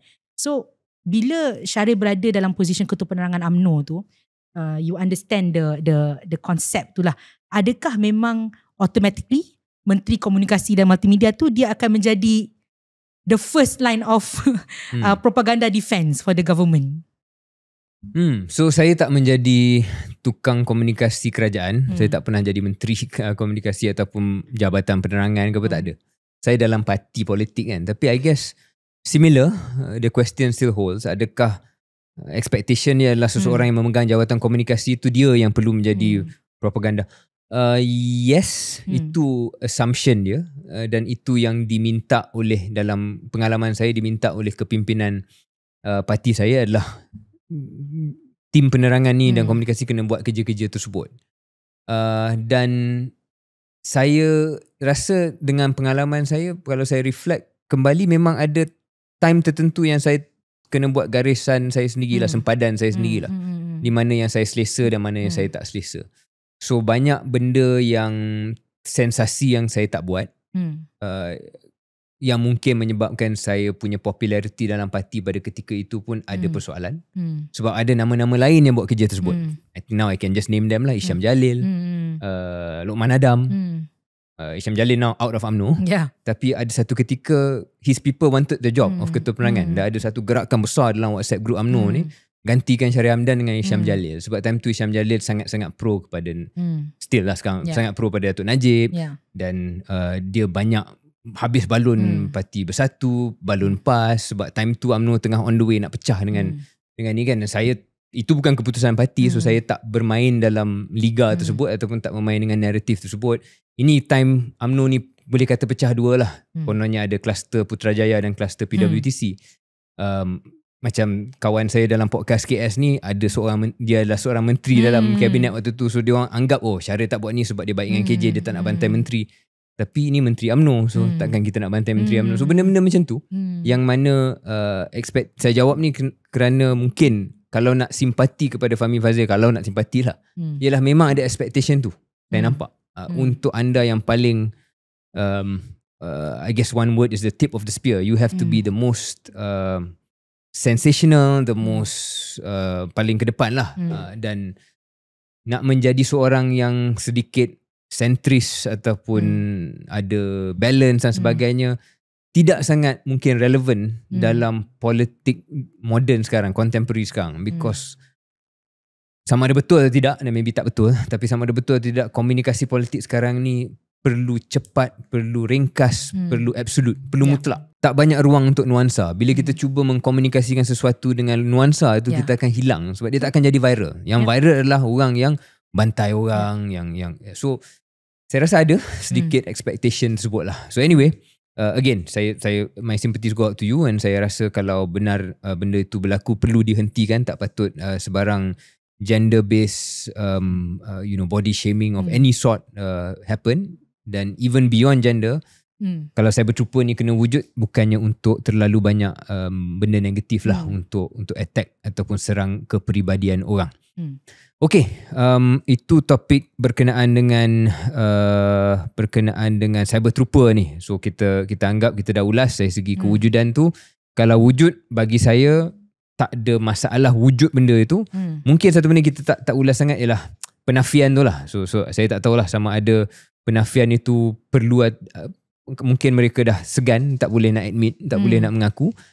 Tapi kalau benar tak wujud, agak pelik lah. Sebab data yang ditunjukkan oleh Malaysia kini tu menggambarkan memang ada gerakan. So for me, there's part of me that wonders kalau dah memang kantor cakap je lah, memang kita buat. Tapi orang lain pun buat juga. So opposition pun akan ada cyber trooper, dia akan bantai. So benda ni balance. Dan kalau benda tu bukan something yang harmful to the community, kenapa you nak kena deny? Right? Anyway, so that's I think just a short news item yang mungkin akan hilang dari radar dalam masa seminggu. Apa lagi topik kita nak cakap ni, YB? Antara soalan yang kita dapat juga adalah ni topik yang tengah hangat juga sekarang ni lah, which is tentang isu arak dalam majlis kerajaan yang dianjurkan oleh MOTEC. So a bit of background pada mereka yang mungkin tak pernah nampak lagi tentang perkara ni. On 1 Oktober 2025, Kementerian Pelancongan melalui Tourism ada anjurkan Gala Dinner Global Travel Meet 2025 dan juga pelancaran Calendar of Events 2026. Majlis rasmi ni ada Menteri MOTEC yang datang, Datuk Seri Tiong King Sing, dan benda yang paling kontroversi yang berlaku sewaktu majlis ini adalah apabila ada alkohol yang telah pun serve alkohol waktu itu, dan telah pun menerima kritikan yang besar di social media, antaranya oleh YB Mas Ermiati. YB Mas Ermiati dia muat naik satu video dan dia punya exact word in verbatim dia kata, hello Motek. Cara YB Mas kan. Tourism Malaysia, apa cerita ni? Tak, YB sedar tak? YB Amy sekarang ni dia punya tagline dia, apa cerita ni? Apa cerita ni? Dia buat muka ni, apa cerita ni? Semua, so that's a brand sekarang. Tapi so senang orang nak. Orang akan rasa macam, kita nak tahu. Sejak bila kita mula hidang arak dalam program kerajaan, to which menteri dah pun balas apa yang YB Mas sebut tu, dan dia kata bahawa majlis makan malam itu memang betul ada hidangan alkohol, tapi dia bukan anjuran kerajaan. So kerajaan memang buat the whole big event, tetapi majlis gala dinner itu telah pun mendapat pendanaan daripada private funding. Ada sponsor lah. Ada sponsor yang buat gala dinner tu. So dia kata sepatutnya that's not an issue lah, sebab ada orang dan dia siap kata private institusi ni dia sebenarnya seronok nak bekerjasama dengan Motek. So mereka buat benda tu. So sekarang ni the question is, ada funding ke, tak ada funding ke, ada private ke tak, patut tak alkohol dihidang dalam majlis kerajaan? What do you think? Ini soalan yang ditanya oleh Imri Arsyad barangkali dan Idris Ismail. Minta kita ulas lah tentang cerita yang YB dah jelaskan. So saya rasa jawapan saya mutlak lah, memang tak patut. Tak patut. Dan walaupun kita dia kata ini adalah pembabitan daripada pihak swasta, tapi 2 poin. Satu, saya tengok on the way ke sini, saya buka Instagram dan saya tengok story KJ dan dia telah menunjukkan ada screenshot, tak tahu mana. Korang semua ni kaki screenshot dapat screenshot. Ada screenshot kononnya jemputan yang dikeluarkan daripada kementerian sendiri, Kementerian Pelancongan sendiri, yang dalam email tu ataupun dalam surat tu basically dia kata ni adalah anjuran event kementerian lah. Nombor 2 ialah put the technicalities aside. Kalau ada logo kerajaan ataupun logo kementerian tu, saya anggap sebagai program rasmi lah. Banyak aja program rasmi yang ada pembabitan swasta. Bukan semua program rasmi hanya orang kerajaan saja yang buat kan. So saya rasa alasan daripada Menteri Datuk Seri Tiong ni bukan satu alasan yang munasabah. Dan Menteri Pelancongan kita Datuk Seri Tiong ni memang saya anggap sebagai salah seorang yang liability lah kepada kerajaan madani sekarang ni. Sebab dalam kita mendekati kepada tahun melawat Malaysia, dia saya rasa bukan seorang yang telah terbaik untuk mempromosi Malaysia. Kedua, dah banyak isu Starbucks menjadi sponsor sponsor ke dia buat collaboration. Itu yang satu lagi apa cerita ni kan, yang YB Amy bangkitkan juga. So actually dalam pembangkang YB Amy nampak lebih ke depan dalam cuba menangkap naratif. Anyway, ada banyak fumble ataupun ketidaksensitivitian oleh Menteri Pelancongan ni. Dia macam tak kisah sama ada arak, sama ada isu sensitif Starbucks kan, yang mana setuju atau tak setuju, begitu ramai yang membuat pilihan untuk boykot. Dan pilihan boykot itu berkenaan dengan isu genocide di Gaza.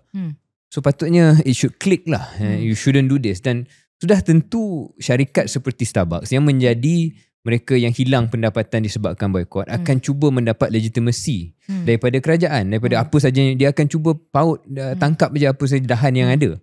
Dan patutnya kerajaan bukan menjadi sebahagian daripada dahan untuk meningkat kembali kredibiliti mereka. Sepatutnya peningkatan kredibiliti itu datang dengan perubahan dasar dalam Starbucks itu sendiri, dan bukannya benda-benda macam ni. Jadi you legitimize something that is, for many Malaysians is not right. Jadi I don't know, Datuk Seri Tiong ni dah banyak sangat benda yang dia buat sepanjang 2 tahun lebih, 3 tahun kerajaan ni wujud. I think he's been the most problematic dari segi isu yang terkait dengan bukan hanya dia tapi juga kementerian dia. Dia orang akan sebutlah angka pelancongan naik dan sebagainya. Satu, angka pelancongan itu perlu drill down dan tengok adakah berapa banyak yang benda tu adalah day travelers dari Singapore, which doesn't really count. Kedua ialah the spend, the tourism spend. Dan ketiga, kalau ada peningkatan pun tak bermaksud itu adalah potensi sepenuhnya. Kalau ada menteri yang lebih baik, mungkin bukan hanya meningkat 10% tapi boleh meningkat 100%. So just because ada KPI meningkat sedikit, kita tak boleh jadi negara yang mediocre. Dan saya rasa ini adalah seorang menteri yang at best mediocre but probably worse than that. Okay, YB, kita terus ke topik seterusnya boleh? Boleh. Okay, kita nak satu lagi topik yang bukan sangat baru, tetapi mutakhir jugalah. berkenaan dengan kenyataan daripada speaker Dewan Rakyat yang dibuat dalam wawancara bersama dengan BFM, Datuk Seri Johari Abdul, speaker. Saya tengok klip tu lah, dia menjelaskan bahawa gaji bulanan 25,000 untuk ahli parlimen itu tak mencukupi. Sebab gaji pokok ahli parlimen yang bukan eksekutif lah, yang bukan menteri, kira-kira 16,000, lepas tu campur allowance semua, dia akan jadi 25. Kalau menteri pun dia sekitar 40,000. Dan dalam klip itu speaker menyebut benda ni nampak besar tapi sebenarnya tak cukup, sebab gaji itu digunakan untuk menampung kos pejabat, kaki tangan, penyelidikan, utility, bantuan kepada pengundi. Ahli parlimen juga sering diminta bantuan kewangan dalam krisis peribadi, mungkin daripada pengundi kawasan dia, dan susah untuk seorang ahli parlimen menolak permintaan itu. Jadi statement itu dan klip itu mengundang pelbagai reaksi, termasuk daripada yang tanya soalan ni, mem.chk. Saya nak tanya YB Amira lah sebagai seorang yang berhormat kan. Saya rasa YB yang paling tepat untuk jawab soalan ini berdasarkan pengalaman YB sendiri. Sebab YB bukan menteri. Betul. YB adalah ahli Dewan Undangan Negeri yang mendapat gaji, yang mendapat allowance dan barangkali mendapat peruntukan. Yang mungkin kita boleh cerita. Sebab kerajaan negeri saya sedap bagi kepada pembangkang juga. Jumlahnya kita boleh bincang. Adakah apa yang cuba dibawa oleh speaker Dewan Rakyat ni adil atau tidak? Bahawa sebenarnya walaupun nampak angka tu besar, tapi sebenarnya banyak yang keluar kepada kos-kos lain yang mungkin orang kat luar tak nampak. Pertamanya, tak patutlah dia cakap benda tu. Bila dia kata tak cukup tu, that should not be ukuran kerja seseorang ahli parlimen ataupun ahli Dewan Undangan Negeri tu. Beberapa benda yang dia cakap tu yang saya nak akui adalah benda sebagai contohnya, kita kena guna gaji kita untuk bayar pejabat, bayar staff dan sebagainya. Tapi saya tak rasa saya perlu ingatkan baliklah di mana ada satu ketidaksamarataan yang sangat obvious dalam kita punya sistem ni, di mana ahli-ahli parlimen dan ahli-ahli Dewan Undangan Negeri di bahagian kerajaan mendapat peruntukan yang besar. Dan kalau dekat parlimen tu, pembangkang langsung tak dapat peruntukan. Macam saya di Dun Negeri sebagai contohnya, saya kongsi cerita saya sendiri. Kita ada gaji campur dengan allowance dan sebagainya. Dun Undangan Negeri Johor mendapat RM18,200 sebulan. Saya di Dun Pucawangsa, kita ada 120,000 lebih pengundi dan population kita lebih kurang dalam 300,000 lebih daripada 300,000. So kalau kita nak cerita tentang kesamarataan, first and foremost, it doesn't make sense lah. Sebab kita sebagai contohnya Dun Pucawangsa, kita dapat RM200,000 setahun untuk peruntukan. Dan peruntukan itu kalau ikut pecahan yang kerajaan negeri berikan sebagai orang kata recommendation, apa yang kita patut guna untuk peruntukan itu, RM100,000 memang duduk dalam akaun pejabat daerah. So itu hanya untuk projek-projek kecil. So kalau kita nak, kita kena apply daripada pejabat daerah yang akan turunkan kontraktor mana dan sebagainya. Dan kedua adalah RM100,000 lagi, 50% saja kita guna untuk administration, lagi 50% adalah untuk kebajikan dan persatuan-persatuan. So kalau kita nak tanya sama ada peruntukan itu cukup atau tidak dengan membandingkan permintaan ataupun demand daripada penduduk, memang tak cukup. Tetapi sama ada adun itu ataupun ahli parlimen itu menggunakan duit gaji dia sendiri untuk tampung ketidakcukupan itu, bagi saya itu adalah pilihan adun dan ahli parlimen itu. Dan kalau kita nak kata sebagai contohnya, orang minta duit, minta bantuan, kita tak boleh nak kata tidak. Of course, kita bila orang minta bantuan, ini bukan sekadar ahli parlimen atau adun lah. Saya sebagai manusia pun, kalau orang datang dan kita tak mampu, orang minta bantuan, kita kalau boleh kita nak bantu. Tetapi kita sepatutnya dah ada channel-channel untuk memberikan bantuan itu. Sebagai contohnya, saya bagi contoh mudah, kalau saya turun kawasan, satu hari mungkin saya akan pergi ke 3 ke 4 buah rumah. Dan bila saya pergi semua rumah tersebut, memang dalam keadaan yang mereka memang memerlukan bantuan. Tetapi kita dah ada channel. Kita ada channel zakat, Baitul Mal untuk mereka yang Muslim. Kita ada channel JKM. Kita ada channel pelbagai yayasan-yayasan yang boleh bantu. So kalau kita nak kata yang kita tak boleh nak kata tidak, jadi kita kena guna duit gaji kita, itu adalah pilihan kita sendiri. Dan saya juga pernah membuat pilihan tersebut. Itu yang pertama. Kedua adalah bila speaker kata duit tu tak cukup sebab dia kena bayar staff dan office. First and foremost, you dah ada duit peruntukan and you would expect duit peruntukan itu digunakan untuk bayar duit staff dan duit office lah kan.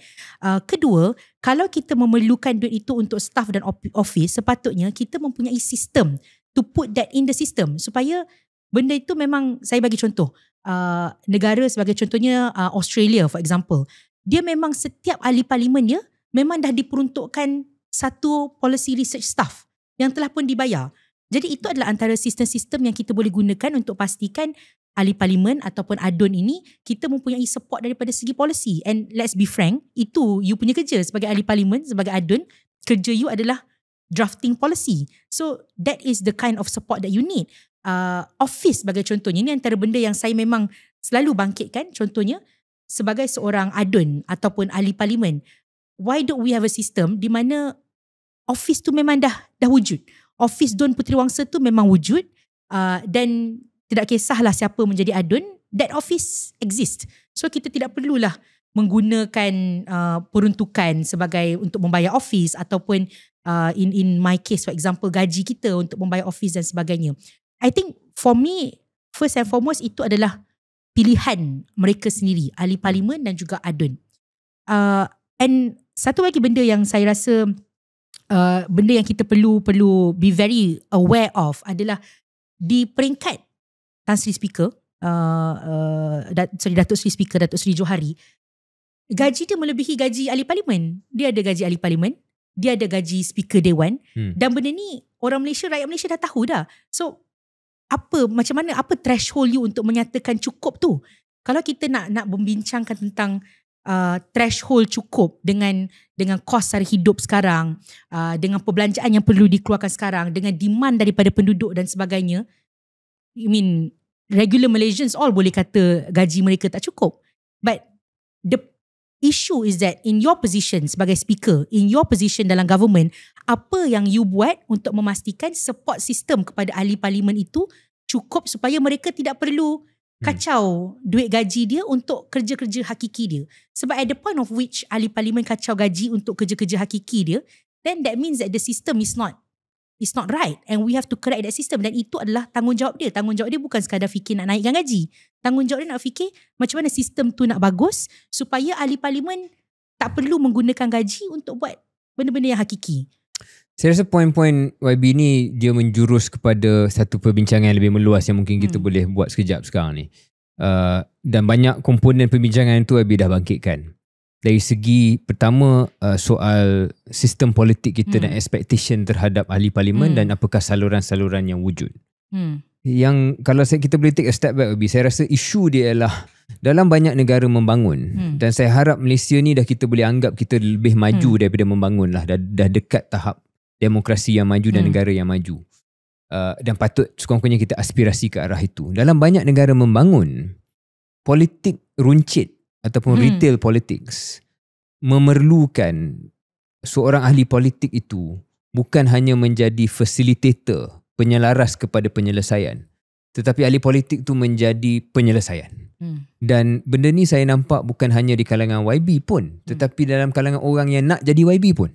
Contoh saya dulu, saya ada bahagian saya ada kawasan saya yang mana saya menjadi ketua pemuda bahagian. Expectation ialah setiap kali saya turun ke kawasan, memang turun tangan kosong tu memang bye-bye lah.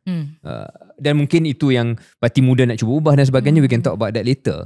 Tetapi sekurang-kurangnya dalam parti tradisional macam UMNO dulu, dia expectation dia kalau turun tu poket tak ada duit tu memang tak payah turun lah.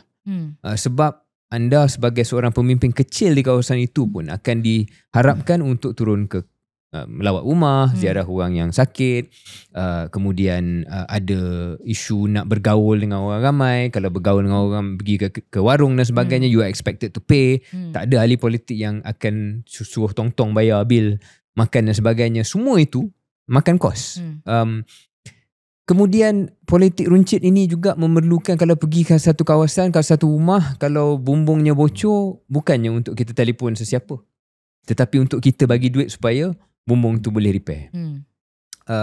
Kalau ada orang tengah ada golongan miskin, papa kedana, yang kita diharapkan untuk cuba cakap dengan zakat ataupun dengan JKM, Tapi sambil cakap dengan zakat dan JKM tu, hulur dulu RM200-300.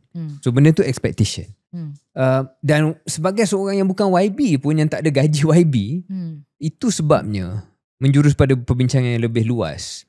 Kenapa masalah sistemik politik kita ialah ahli politik kena ada duit. Expectation ahli politik kena duit. Yang ini mungkin Tan Sri Speaker, kalau saya, walaupun saya setuju dengan YB bahawa saya takkan pilih perkataan seperti itu dan mungkin penjelasannya patutnya lebih tuntas. Tapi I guess that's where he was coming from. Sebab memang all politicians kat Malaysia ni, you expected to be a bit of a Santa Claus. Dan that's a problem. That's a systemic problem. Dan tak ada keseriusan untuk mengubah benda itu. Dia ada dua level. Satu ialah bagaimana agensi-agensi kerajaan boleh berfungsi dengan lebih baik. Sebab sepatutnya dalam demokrasi yang maju, ahli politik tak payah ada duit. Ahli politik adalah diuji dengan sama ada, walaupun politik runcit, walaupun retail politik, adalah kemampuan anda untuk menyelesaikan masalah menjadi pemudah cara kepada agensi orang yang ada bajet. Bukannya you keluar duit you sendiri. Bila kita mengizinkan benda itu, dan benda ni yalah, dia berkaitan dengan budaya patronage kita lah, yang lain daripada politik pun. Kita kan ada pseudo-feudalism sikit dalam Malaysia ni kan. You as a leader, you expected to take care of your people. Jadi pseudo-feudalism ini menyebabkan rakyat pun expect. Mungkin yang dengar podcast ni ada yang akan nampak benda ni, ada yang mungkin tak nampak benda ni, tapi realitinya YB adalah adun di kawasan Puteri Wangsa. Saya dulu di kawasan, bukannya kawasan bangsa ataupun kawasan bandar, kawasan luar bandar ataupun separa bandar. Expectation is you have to have money and you have to solve their problems directly. Dan YB pun kadang-kadang diminta, bil elektrik tak bayar, saya perlukan YB untuk top up ataupun tolong bayar, kalau tidak api saya kena potong. Memang kena selesaikan lah. Jadi selagi tak ada keseriusan untuk ubah budaya itu, benda ni akan berterusan. Dan bila benda ni berterusan, dia akan beri kelebihan kepada ahli politik yang ada duit. This is the problem that masyarakat mungkin tak fikir ataupun tak nak fikir. Bila you beri kelebihan besar kepada mereka yang berduit, dua benda akan berlaku. Satu ialah orang tu akan cuba jadi kaya sebelum jadi masuk politik. Yang mana kadang-kadang saya tengok dalam komen media sosial, orang akan cakap, oh, kena jadi macam Datuk Jogani. Datuk Jogani ni dikenali sebagai orang yang kaya di luar politik. Ataupun mungkin Tengku Zafrul sebagai seorang korporat yang dah lama, ada duit, gaji besar. So bila ada duit tu, orang so dia tak perlu rasuah, tak perlu corruption, dia dah ada duit. Seolah-olah benda itu baik. Bagi saya benda tu problematik sebab itu akan menyebabkan your pool of politicians terhad kepada orang tertentu sahaja. Politik elit lah. Politik elit. Kedua YB adalah kalau you tak duit ataupun you tak kaya, you akan fundraise. Bila you fundraise, maknanya you minta ahli politik pergilah tadah tangan kepada tycoon-tycoon tertentu, kepada mereka yang berduit, untuk bantulah saya sebagai seorang ahli politik yang nak jadi bersih, yang tak nak makan, tapi saya perlukan duit ni untuk saya servis kawasan saya supaya saya boleh jadi popular dan besok saya boleh menang. Itu mengundang risiko tertentu sebab pendanaan itu akan mungkin datang dengan expectation, oh besok bila you jadi menteri, besok bila YB you jaga So benda tu bukan ada kontrak, dia bukan ada rasuah macam tu, tetapi expectation itu mula wujud, yang tak boleh kita nafikan risiko. Ataupun yang ketiga yang paling tak baik adalah ahli politik akan mula kompromi nilai-nilai dia dan buat benda yang tak patut lah. Dan dia akan cuba halalkan dalam kepala dia, saya terpaksa buat benda ni untuk penduduk jadi memang aku kena ambil 5% ke 10% ke 15% ke. Kalau seseorang itu ada akses dan jawatan dalam kerajaan, lebih mudah untuk benda itu berlaku. So 3 kemungkinan itu, yang nombor 3 tu menjadi jenayah. Yang 1 dengan 2 tu bukan jenayah ataupun corruption, tapi ia problematic in many ways. Jadi saya rasa ni adalah perbincangan yang jauh lebih meluas. Tapi harapan saya lah politik Malaysia ni kemajuannya boleh sampai kepada satu tahap di mana orang dan juga ahli politik, kedua-dua belah pihak setuju tak ada lagi politik runcit atau meminimalkan politik runcit di mana duit diberikan untuk selesaikan masalah. Tapi ia memerlukan pendanaan yang secukupnya kepada agensi. Kalau tak, orang yang susah akan marah lah. You kata, buat apa? I perlukan penyelesaian. Dan memang YB je yang boleh selesaikan. And less red tape, Less red tape je lah. Pendanaan satu yang you're right. And then the birokrasi tu. Selagi benda tu tak lengkap, selagi itu kita tak boleh salahkan masyarakat bila dia expect politician to solve their problems, and then politicians will also know, if I have a lot of money, I will become more popular. Dan that is a recipe for the kind of politics yang mungkin wujud pada hari ni. Jadi itu sedikit penjelasan saya yang saya rasa konsisten dengan YB. Supaya orang yang kat luar yang tak pernah berada dalam politik, yang marah kenapa ahli politik banyak rasuah ke, banyak benda tak betul. Yes, yang salah. Tapi I'm trying to, saya harap orang tak cuba salah faham yang saya justify anything. Tidak. But this is the culture yang wujud. And if you want to memerangi isu rasuah, isu salah governance dan sebagainya, tak diurus, kena selesaikan benda akar ni. Yang saya rasa tak ada, jarang orang nak cakap. Because it's a bit more complicated lah. Macam mana kita nak ubah budaya politik runcit tu sendiri. Dan kalau saya boleh just add on one final thing adalah kepada saya rasa ini juga adalah tanggungjawab masyarakat, terutama masyarakat yang sedar tentang benda-benda yang Syahri dah sebut tadi, untuk meminta ahli-ahli politik mereka menjalankan tugas hakiki lebih daripada the things that you mention and the things yang Datuk Seri Johari mention. Sebab saya sendiri sebagai ahli politik banyak kali dapat komen, tak pernah pun nampak dia ni pergi majlis kematian dan sebagainya. Macam saya, this is something yang saya memang paling tak gemar. Saya pergi kematian dan sebagainya, tapi saya tak gemar sangat untuk post perkara tersebut, because for me that is very private and I don't subscribe, nor do I want to be the person who amplify poverty porn. Itu antara benda yang saya paling tak suka lah.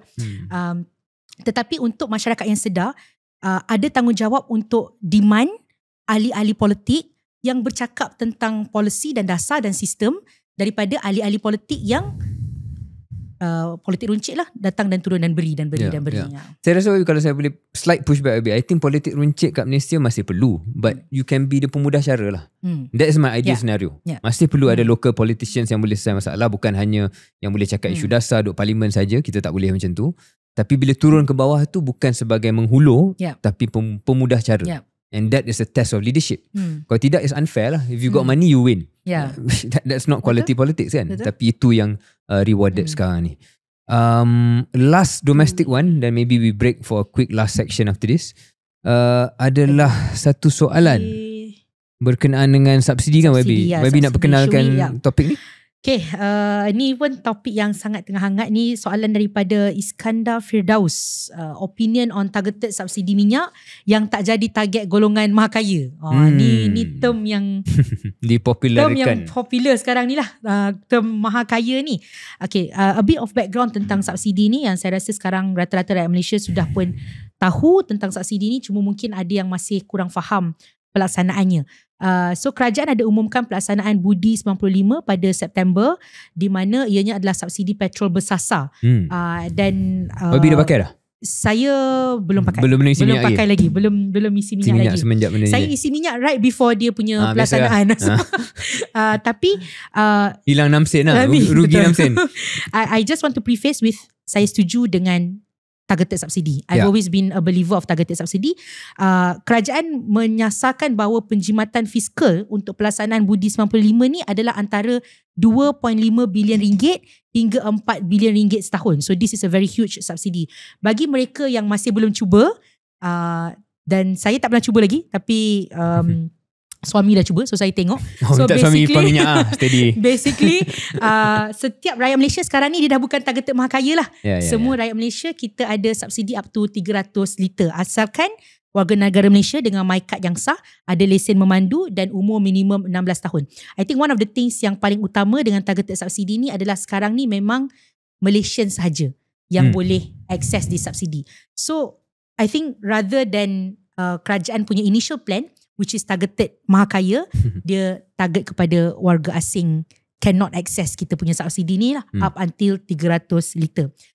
Beberapa kritikan, dan even kritikan ni datang daripada bekas Menteri Ekonomi sendiri, Rafizi Ramli, because he introduced pelaksanaan padu. Dan saya sebagai adun di Puteri Wangsa, kerana waktu itu mereka kata kalau padu ni tak daftar, orang tak dapat nak akses subsidi. So saya memang buka kaunter bergerak dalam seluruh kawasan Puteri Wangsa untuk bantu orang daftar padu. Sebab mereka tak pasti macam mana. Tetapi adakah modal padu ini digunakan dalam pelaksanaan subsidi RON 95 ni? Itu yang pertama. Dan tidak ada jawapan lengkap kan? Belum ada jawapan lagi. Yes no sikit. Dan kedua, ini adalah persoalan saya sendiri adalah bila ataupun adakah this current Budi 95 ni the final plan, atau adakah ini adalah fasa 1 kemudian kerajaan ada plan untuk fasa 2, fasa 3, atau this is just it. So mungkin saya bagi ulasan yang kedua tadi tu yang YB jelaskan, sama adakah ini yang pengakhiran ataupun fasa. Saya rasa kalau tanya orang dalam kerajaan, walaupun dia tak umum secara publik, saya rasa ini adalah fasa lah. Dan dia sebenarnya pendekatan berfasa ini dari segi politiknya ada kebijaksanaan dan ada logik dia, dan malah saya rasa dari segi analisa politiknya Madani telah berjaya menang round ni lah. Sebab saya fikir kalau tanya orang 6 bulan sebelum ini, expectation adalah ada kritikan terhadap kerajaan dan besok bila dia buat penyasaran subsidi RON 95, itulah waktunya pembangkang akan balon habis dan Madani akan hilang support. Tapi that's not happen. Dan ia adalah disebabkan keputusan yang mereka buat, whatever it was, sebulan lebih dulu, di mana bukan hanya Mahakaya tidak disasarkan, tetapi harga minyak turun kepada semua orang. Yang kalau YB ingat menjadi jenaka sedikit sebab dia cuba build up hype tu. Tapi I suppose in hindsight, they did it and they've won the political round here, because saya tak nampak pembangkang boleh mengkritik sangat lagi dah. Setakat ini. Satu lagi sebab dia berjaya menang round politik kali ni ialah implementasi ataupun pelaksanaan setakat hari ni nampaknya tidak ada masalah besar. Dan ini satu benda yang saya fikir boleh kita puji birokrasi Kementerian Kewangan. Saya faham Datuk Seri Amir Hamzah yang mungkin tim dia yang handle benda ni, and I'm sure dia ada sleepless nights lah menjelang kepada tarikh tersebut. Sebab yang paling disaster ialah kalau orang terpaksa beratur dekat pam minyak, kemudian mesin untuk test IC ataupun check IC tu tak berjalan. Benda itu, kalau benda tu berlaku pada hari pertama, saya rasa akan menjadi satu isu besar. Tapi benda tak berlaku. Dia rata-rata berjalan dengan agak lancar. Mungkin ada 1-2 sikit tu normal lah, tapi berjalan dengan agak lancar. Kemudian dia boleh kata, okay, minyak turun RM1.99 dan kita telah berjaya mendapat savings ataupun penjimatan 2.5 hingga 4 bilion macam YB sebut tadi. Jadi penjimatan untuk kerajaan belanja ke tempat lain ada, harga minyak turun untuk menunaikan janji Anwar Ibrahim pun ada, walaupun orang cakap 6 sen dan sebagainya. So benda itu saya rasa dari segi politik, it was a tactical move, satu tactical move yang mendapat pulangannya kerana pembangkang tak ada modal. Dari segi ideologi ekonomi dan apa sebenarnya agenda ekonomi Madani, ada incoherence lah. Sebab macam YB bangkitkan terma Mahakaya, terma politik yang lebih kiri, di mana kita ambil daripada orang yang kaya, kita bagi kepada orang yang susah. Itu tak berlaku di sini. Yang berlaku di sini adalah Malaysia dengan non-Malaysia yang selamat lah, sebab kebanyakan orang Malaysia tak ada masalah dengan diskriminasi tersebut. Pada mereka ialah rakyat Malaysia patut mendapat hak yang lebih banyak daripada non-Malaysian, which is I suppose in principle fair. Some people will have some problems with that. Dari segi tak semua orang bukan Malaysia ni adalah sama taraf lah. So kalau you adalah expat Mat Saleh yang duduk dekat Mont Kiara dan Bangsa, memang maybe tak banyak simpati untuk you. Tapi mungkin bagi yang lain okay. Tapi kita tolak tepi benda tu dulu. Dari segi politiknya mudah untuk menang argument tu. Tapi dari segi ideologi ekonomi lah, dia tak sampai kepada apa yang digembar-gemborkan. Kedua isu dia adalah satu hari nanti, saya tak tahu bila hari itu, barangkali selepas pilihan raya, akan tiba keperluan untuk mencapai sasaran penjimatan yang dimaukan. Dan kalau kita ingat sasaran penjimatan awal-awal dulu 8 bilion yang saya pernah ingat lah, bukannya 2.5 ke 4. Dan mungkin disebabkan isu SST, bukan isu pelaksanaan SST yang diluaskan, kemudian 2.5 ke 4 bilion ni dah cukup untuk Datuk Seri Amir dan Datuk Seri Anwar, MOF dan PMO untuk fikir okay, we have enough money now untuk buat apa yang kita nak buat. Tapi benda ni bukan one off. Dia akan keperluan untuk Malaysia dan perbelanjaan kerajaan ni banyak lagi. Yang sama ada soal isu sekolah, sama ada soal kecerdasan buatan, sama ada soal NIMP, National Semiconductor. Dalam plan dia berbilion-bilion yang patutnya kerajaan suntik. Yang kalau kita lihat dalam bajet 2 tahun selepas dokumen-dokumen besar itu diwujudkan, tak sampai lagi tahap itu. So actually to achieve their stated goals, banyak sebenarnya yang kerajaan perlu ruang fiskal. Kalau dia tak nak tambah hutang lah. So benda tu saya nampak dia menggendalakan, menangguhkan the difficult decision again. Politically saya faham. If I had it my way, I suppose I would have wished they did more dan lebih besar kepada orang yang memerlukan. Tapi whatever it is lah, perlu patutnya kalau ideologi ekonominya begitu dicerminkan dengan dasar, tapi nampaknya tidak setakat ini. So saya nampak benda ni akan berterusan. Political round dia menang, economic dia menang sikit dengan penjimatan. Soalannya dua. Pertama ialah bagaimana dia boleh belanjakan penjimatan tu pada benda yang orang akan nampak. Dan kedua ialah selepas mungkin penggal seterusnya, ada tak keberanian untuk buat lagi satu round fasa di mana mungkin pada ketika itu akan ada sebahagian daripada rakyat Malaysia yang tidak akan mendapat harga subsidi ataupun jumlah subsidinya dikurangkan, sebab kalau kita ikut logik ekonomi mereka sendiri yang mahukan defisit 3%, dia perlukan penjimatan untuk buat apa yang dia buat. Kalau tidak, the accounts don't match up. Saya rasa antara benda yang kita should demand from government adalah sebab ini adalah satu sistem yang baru, dan saya ada baca kenyataan YB Rafizi sebagai contohnya tentang kelemahan-kelemahan sistem ini, open to abuse dan sebagainya. Antara abuse yang YB Rafizi ada sebutkan adalah pembelian petrol secara pukal. Dan satu benda yang saya nak preface sebelum saya cakap lebih lanjut adalah sistem apa-apa pun yang kita buat, dia akan open to abuse. It's just how much kita punya, orang kata, safeguard around it lah, supaya the abuse isn't too big. Cuma dua perkara yang saya expect from government, dan ini adalah benda yang memang kita perlu demand daripada government, terutama sekali Datuk Seri Anwar Ibrahim, adalah not just on subsidi RON 95, tetapi juga saya pernah bangkitkan isu ni adalah tentang sewaktu kita bercerita tentang tarif elektrik, dan bila kita bercerita tentang sumbangan-sumbangan dan sebagai contohnya, sebab Datuk Seri Anwar sendiri yang banyak menggunakan perkataan mahakaya tu. Pertama is the definition of mahakaya itu, we haven't gotten it until today. I don't think, I think purposely vague. Different people say different thing. Menteri Ekonomi dulu kata kita ikut padu top 15%, kemudian Datuk Seri Amir Hamzah say different things. So when Anwar Ibrahim say mahakaya, who do you mean by mahakaya? Itu pertama, sebab you can't go on forever with this narrative because people need some clarity. Itu pertama. Kedua adalah I want to see a 100 days report dengan subsidi RON 95 ni. Saya rasa sebagai rakyat Malaysia, kita berhak untuk melihat 100 hari selepas pelaksanaan subsidi RON 95 ni, berapa penjimatan yang kita dapat lakukan, apa penjimatan itu akan disalurkan ke mana dan sebagainya. I think those are the things yang kerajaan has a potential to make this an even bigger win, or let it go lah, begitu saja. I think good points, Baby. Dan saya rasa yang utamanya bagi saya soal penyasaran itulah. Penyasarannya yang sepatutnya pergi berasaskan pendapatan tu nampaknya tidak wujud, tapi mungkin mereka kompromi isu ideologi ekonomi itu untuk mendapat pulangan politik. Saya nampak logiknya. Dan kedua ialah soal bagaimana, macam YB sebut tu, kita punya definisi mahakaya lah. Dan adakah boleh diteruskan naratif dan retorika seperti itu, dan adakah ia memberikan kesan yang negatif sebenarnya. Okay, YB, kita break sekejap untuk a short break, and then kita boleh habiskan dengan beberapa isu antarabangsa, Trump, Gaza dan sebagainya.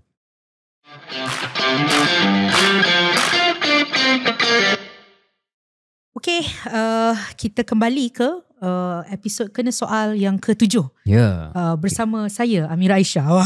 Okay, boleh jadi host. Kita dah cover banyak topik yang dalam negara. Kita dah cover tentang gaji, kita dah cover tentang subsidi RON 95, kita dah cover tentang isu Motek, dan satu isu yang kita tak boleh tidak bercakap adalah isu yang paling hangat sekarang sedang berlaku, and ni adalah satu isu krisis kemanusiaan yang paling besar yang sedang diceritakan sekarang, iaitu tentang Pertama tentang Global Smooth Flotilla yang juga berkaitan dengan isu Palestin dan Israel. Dan ini juga antara soalan yang banyak kita dapat daripada, saya sebutlah nama-nama ni, Elisha Yahya ada sebut apa pandangan KS tentang rakyat Malaysia yang ditahan oleh Israel. Haziq Ishamun KS ulas tentang misi GSF. Irfan Nazif KS minta beri komen tentang isu rakyat Malaysia. Okay, pertama sekali mungkin kita boleh tarik sedikit kepada Global Smooth Flotilla ni, apa dia sebenarnya. Sebab saya baru-baru ini ada turun ke protes di hadapan Kedutaan Amerika Syarikat dan saya ada berucap. Kemudian dalam ruangan komen, sebab ramai orang akan fikir yang rakyat Malaysia ni semua kita sehati sejiwa, kita sokong kita punya aktivis pergi ke Global Smooth Flotilla. Tetapi masih ramai dalam ruangan komen saya yang bertanya, itulah kenapa nak kena mengundang masalah, kenapa kena pergi ke Global Smooth Flotilla ni, cari pasal. Ada orang sebut perkataan tu. So mungkin sedikit penerangan tentang Global Smooth Flotilla ni. Global Smooth Flotilla, first of all, ramai orang yang tahu daripada Greta Thunberg baru-baru ini. Tetapi sebenarnya this is not the first time ada misi kemanusiaan untuk masuk untuk menghantar medical aid, food aid kepada mereka di Palestin. Antara benda yang paling unik tentang Global Smooth Flotilla kali ini adalah ia menggabungkan rakyat-rakyat biasa di seluruh dunia. And so it's no longer just kalau sebelum-sebelum ni misi kemanusiaan ni dia hantar doktor, dia hantar orang yang biasa dengan humanitarian crisis, care worker dan sebagainya. Tapi kali ini kebanyakannya adalah influencer-influencer. Ada negara yang menghantar senator, ahli politik. So ini dipanggil antara misi kemanusiaan regular citizens yang paling besar dalam kita punya new generation ni lah. Dan untuk Malaysia, kita ada 23 orang delegasi Malaysia yang menyertai flotilla ini. Di mana antara mereka termasuklah some celebrities, artis, influencer dan juga pendakwah. And kita, I think a lot of Malaysians kita follow daripada Ogos ke September 2025. Mereka bertolak daripada Malaysia. Kemudian dia bertolak ke pelabuhan tu daripada Barcelona, Tunis, Genoa dan banyak-banyak lagi. Kemudian 1 Oktober is the first time di mana kita mendapat laporan bahawa tentera laut Israel telah pun menahan kapal-kapal flotilla ini. Dan waktu tu kita follow kapal Marinette adalah kapal terakhir dan kapal Marinette juga akhirnya telah pun dikepung. The latest, so semua 23 aktivis Malaysia kita telah pun ditahan. Dan the latest semalam kita dapat tahu bahawa mereka semua telah dibebaskan. Dan ada banyaklah penceritaan daripada pelbagai aktivis tentang kekejaman yang berlaku ke atas mereka sewaktu mereka di dalam penjara Israel. Saya sebenarnya pertama saya ada sebut tentang bagaimana betapa pentingnya perkara ini dijalankan dan how strategic it is in the sense yang mereka menghantar influencer dahulu. So you have a wide coverage tentang apa yang berlaku dalam Global Smooth Flotilla ini supaya semua orang tahu, sebab influencer ni ada coverage yang besar. So general public are aware of what's happening sebelum this third wave of GSF where Dr. Fauziah is joining this third wave yang mereka hantar actual medical worker dan sebagainya. Itu yang pertama. Kedua, antara benda yang paling yang saya nampak orang komen, dan ini menjadi satu isu juga semalam apabila ada seorang celebrity, fashion designer yang buat komen, itulah masalah apabila wanita bergerak ke Global Smooth Flotilla ni tanpa mahram. So itu antara komen-komen yang besar tentang GSF ni. Bagi saya is important because at the end of the day when you are entering into a humanitarian mission, you bukan sekadar nak menolong the men saja, you perlukan ada bantuan kepada wanita, especially to Muslim women when you are entering Palestine for example. So ada banyak keperluan kenapa wanita kena join this humanitarian mission, and it's beyond mahram atau bukan mahram lah. Dan if pendakwah pun kata it's, you know, it's necessary, siapa kita sebagai orang yang tidak, orang kata pendidikan agama itu tidak sampai ke tahap itu untuk menafikan perkara tersebut. But because of GSF, Trump has been invited to ASEAN Summit, dan saya tahu sebelum ini pernah pun cover dalam Keluar Sekejap, covered by Khairi Jamaluddin dan juga Zaidil, how important it is for Trump to be in Malaysia for ASEAN Summit. But because of this GSF, makin ramai orang yang menentang kehadiran Trump, and ramai counter that Malaysia has to take principled humanitarian stance untuk tarik kembali invitation daripada Trump. What is your stance about this? I'll get to my stance kejap lagi, tapi nak sambung penjelasan YB yang ada guruh macam Trump. Penjelasan YB tadi yang sangat lengkap. Cuma nak tambah sikit dari segi apa yang telah berlaku ni. So 23 orang kita rakyat Malaysia yang saya anggap sebagai wira lah, telah pun bebas dan kembali terbang ke Istanbul, dan mungkin beberapa hari lagi akan pulang ke tanah air lah. Dan kita baca berita macam YB kata tentang kekejaman, misalnya Greta Thunberg yang dikatakan dipaksa merangkak dan cium bendera Israel dan sebagainya, tarik rambut, dan itu antara kekejaman yang keluar berita di kalangan mereka yang telah dibebaskan. Yang saya nak sebut, nak tegaskan kepada orang, kita Alhamdulillah 23 orang Malaysia kita dah bebas.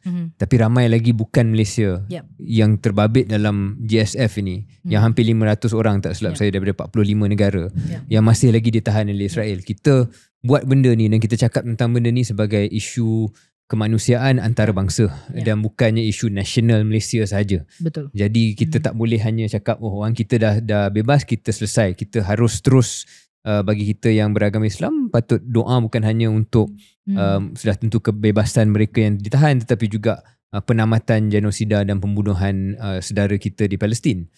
Dan Greta Thunberg, walaupun non-Muslim, but for me she's a hero lah untuk dia sanggup buat benda ni. Dan mereka yang sinis kata kenapa pandai-pandai buat dan sebagainya, mereka yang pergi ni adalah mereka yang betul-betul bertarung nyawa lah, sebab memang ada risiko. Dan keluar berita semalam bahawa maybe not this GSF but the previous flotilla, not sure which one, Netanyahu telah memberikan green light untuk Israel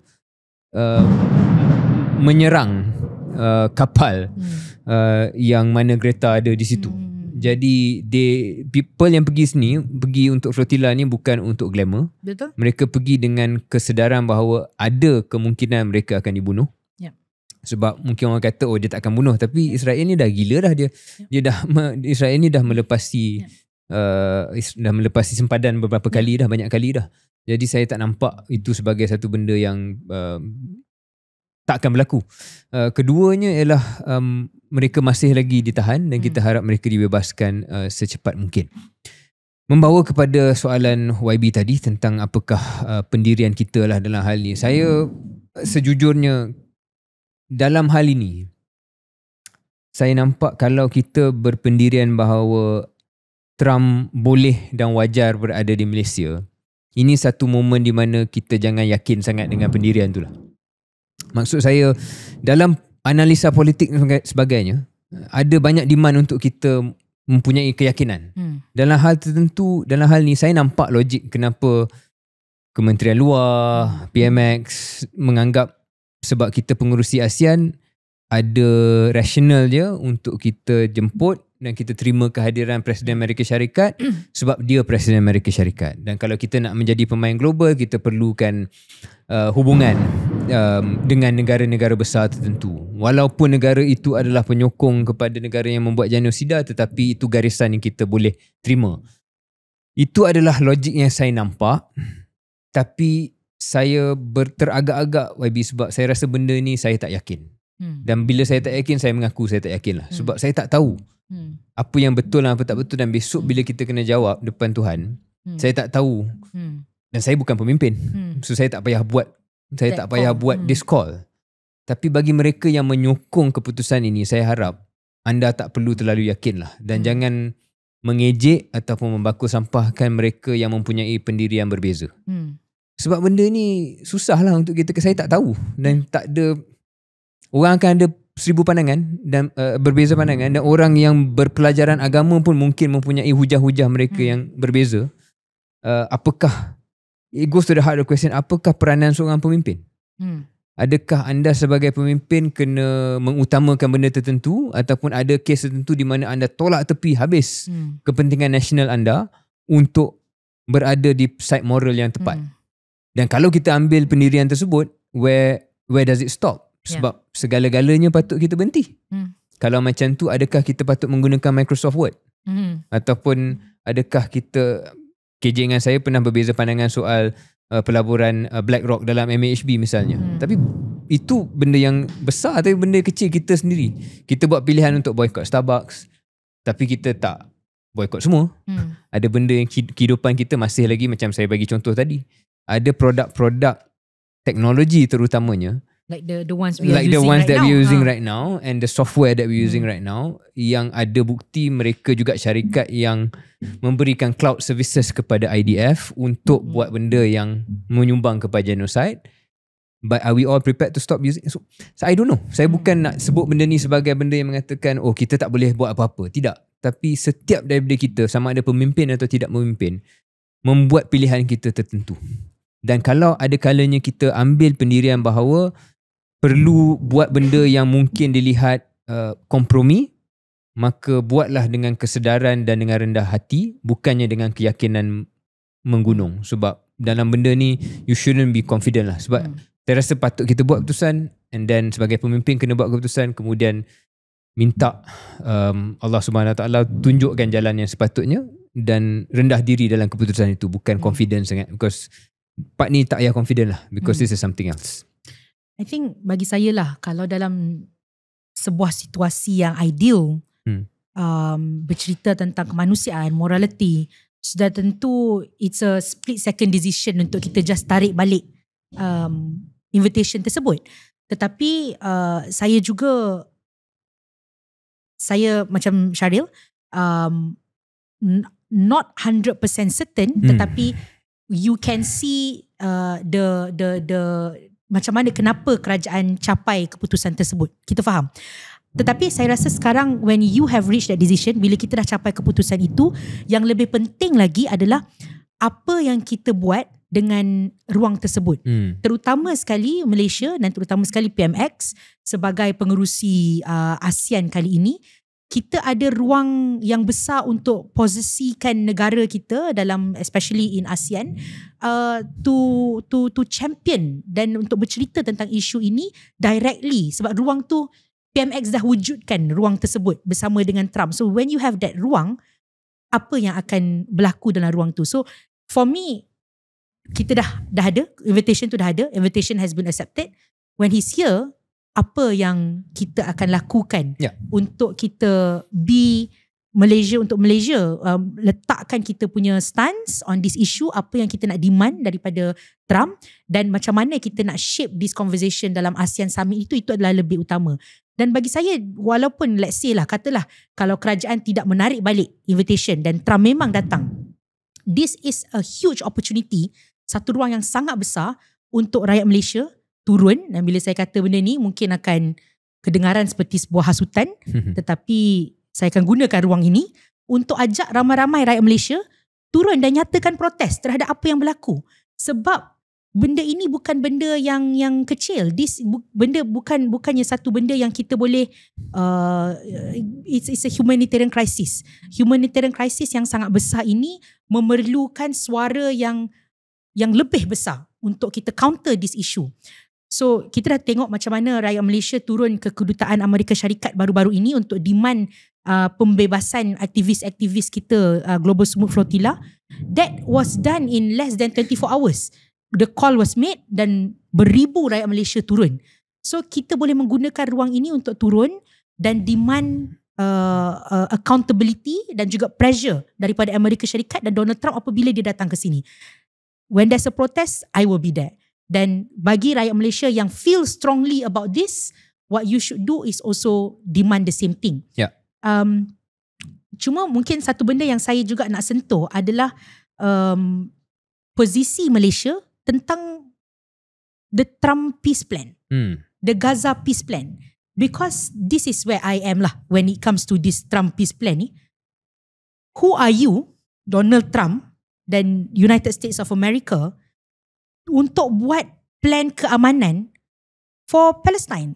The peace plan itself ada begitu banyak masalah. Pertama, Palestine is not even part of the discussion when it comes to you making that peace plan. You tak jemput pun Palestine to be part of the negotiation on how the peace plan should look like. Kedua, the board of peace is chaired by Donald Trump, who has time and over again shown yang memang dia bias kepada Israel. So, this peace plan, I think Malaysia should use ruang ini untuk kita juga bercakap tentang how irrational, illogical and a perfect example of white man's burden Trump peace plan ni. Sebab there's no situation at all in which this peace plan boleh menjadi sesuatu yang adil kepada rakyat Palestin lah. Ya. Saya gemar apa yang YB bangkitkan itu sebab ini mungkin topik terakhir kita lah, soal peace plan ni kononnya. Jadi bagi mereka yang kurang mahir, ada beberapa komponen utama dalam plan Gaza untuk Trump ini. Pertama ialah penubuhan Badan Sementara Antarabangsa, The Gaza International Transitional Authority, yang mana disebut oleh YB tadi Board of Peace yang diketuai oleh Donald Trump. Kemudian ada tokoh tertentu, tokoh inverted commas termasuk Tony Blair. Tujuannya adalah untuk mengambil alih. Dia akan jadi kerajaan lah kononnya, kerajaan sementara pun kita tak tahu berapa lama di Gaza. Kedua ialah peranan Palestin yang terhad. Bukan hanya dalam perundingan itu tidak ada wakil Palestin sepaham saya, terutamanya tidak ada Hamas dalam this supposed ceasefire ataupun negotiation, tidak dibincang dengan pihak Palestin. Tetapi selepas kononnya tamat pun genocide ni and what they call a war, peranan Palestin tidak ada dalam this Gaza International Transitional Authority. That's the other problem yang YB dah bangkitkan. Ketiga adalah pengunduran Israel, yang menjadi salah satu komponen kepada plan ini adalah pengunduran yang bersyarat. Dia tidak mutlak. Sedangkan mereka dalam perbincangan ini ataupun dalam perancangan ini demand supaya Hamas berhenti sepenuhnya. Mereka disarm sepenuhnya, tidak ada lagi langsung. Dan siapa yang berhenti boleh dibenarkan tinggal di situ, dan mereka yang tidak dibenarkan keluar daripada Gaza. Kononnya lah, kononnya. It sounds more like a surrender to me daripada a negotiated settlement. Dan tidak diganti pula ataupun tidak ditimbal balas dengan pengunduran Israel. Apa yang ada pun adalah kononnya menghalang Israel daripada annex the West Bank ataupun tebing Gaza. Tetapi pengunduran daripada Gaza itu, tebing barat minta maaf, tapi pengunduran Israel daripada Gaza itu terhad. Dan ada buffer zone, dan buffer zone tu masuk dalam Gaza juga. Jadi banyak benda yang cacat seperti mana YB sebut tadi. So dari segi analisa kita lah berkenaan dengan kenapa plan ini ada banyak masalah, kita dah bincang sedikit sebanyak. Tapi satu ialah untuk merumuskan, satu ialah tidak ada pengiktirafan kedaulatan Palestin yang menjadi punca kepada segala-galanya. Kalau nak berhenti konflik, genosid dan juga kematian semua pihak, sama ada Palestin yang menjadi majoriti besar kepada yang terkorban dan mati dan meninggal, mahupun mereka di Israel, asasnya adalah kedaulatan Palestin. Negara Palestin yang berdaulat, barulah akan ada harapan untuk satu keamanan wujud di rantau itu.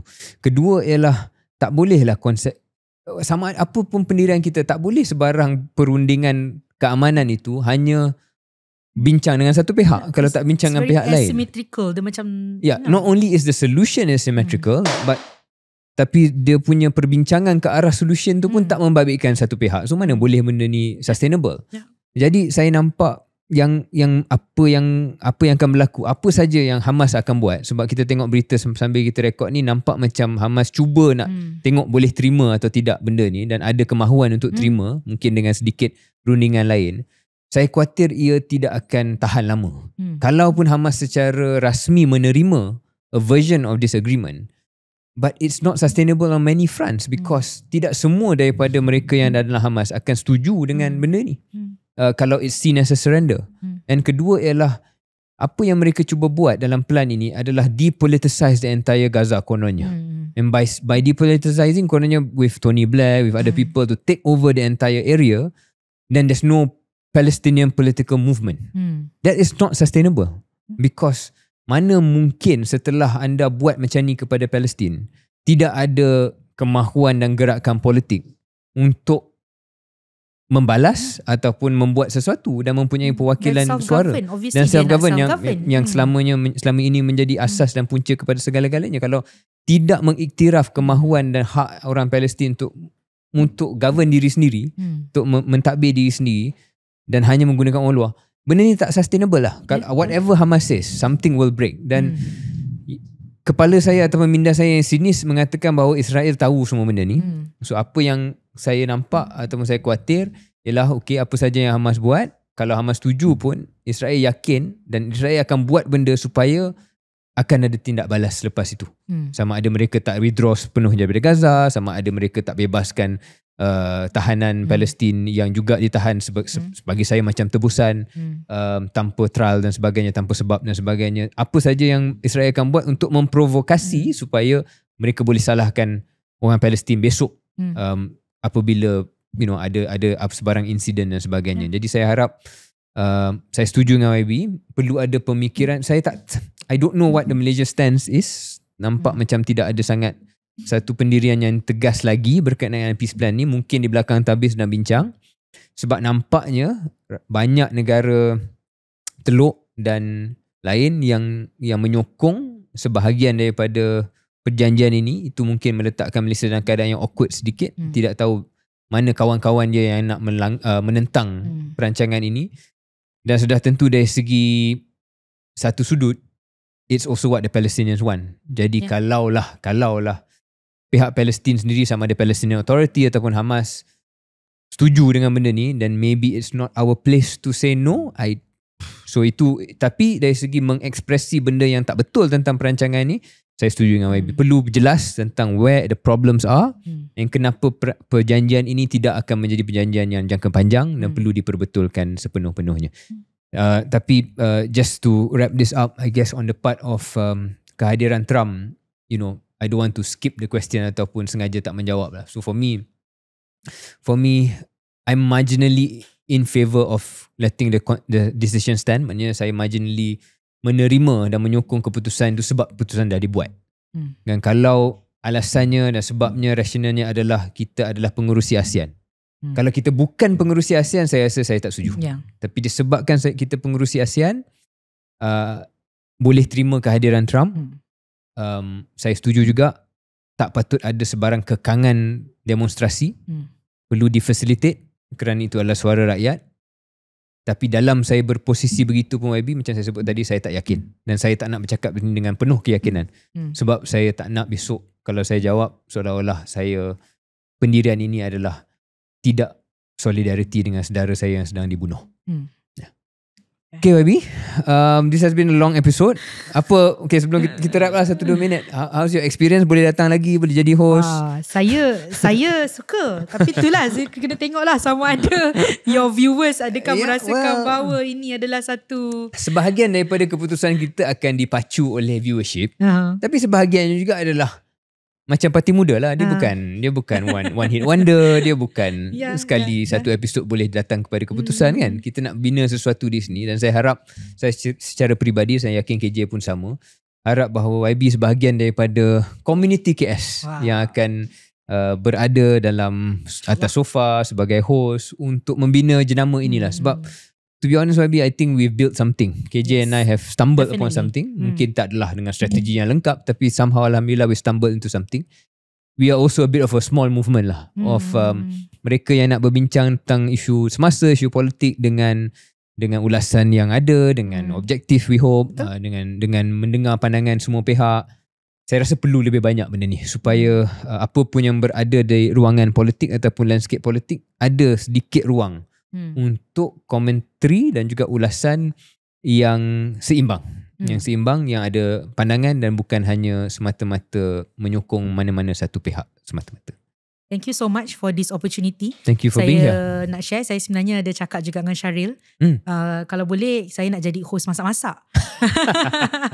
So kalau ada opportunity tu, think of me and I'll be there. Okay, kita ada banyak offshoot program sekarang ni, macam-macam yang sedang dalam perancangan.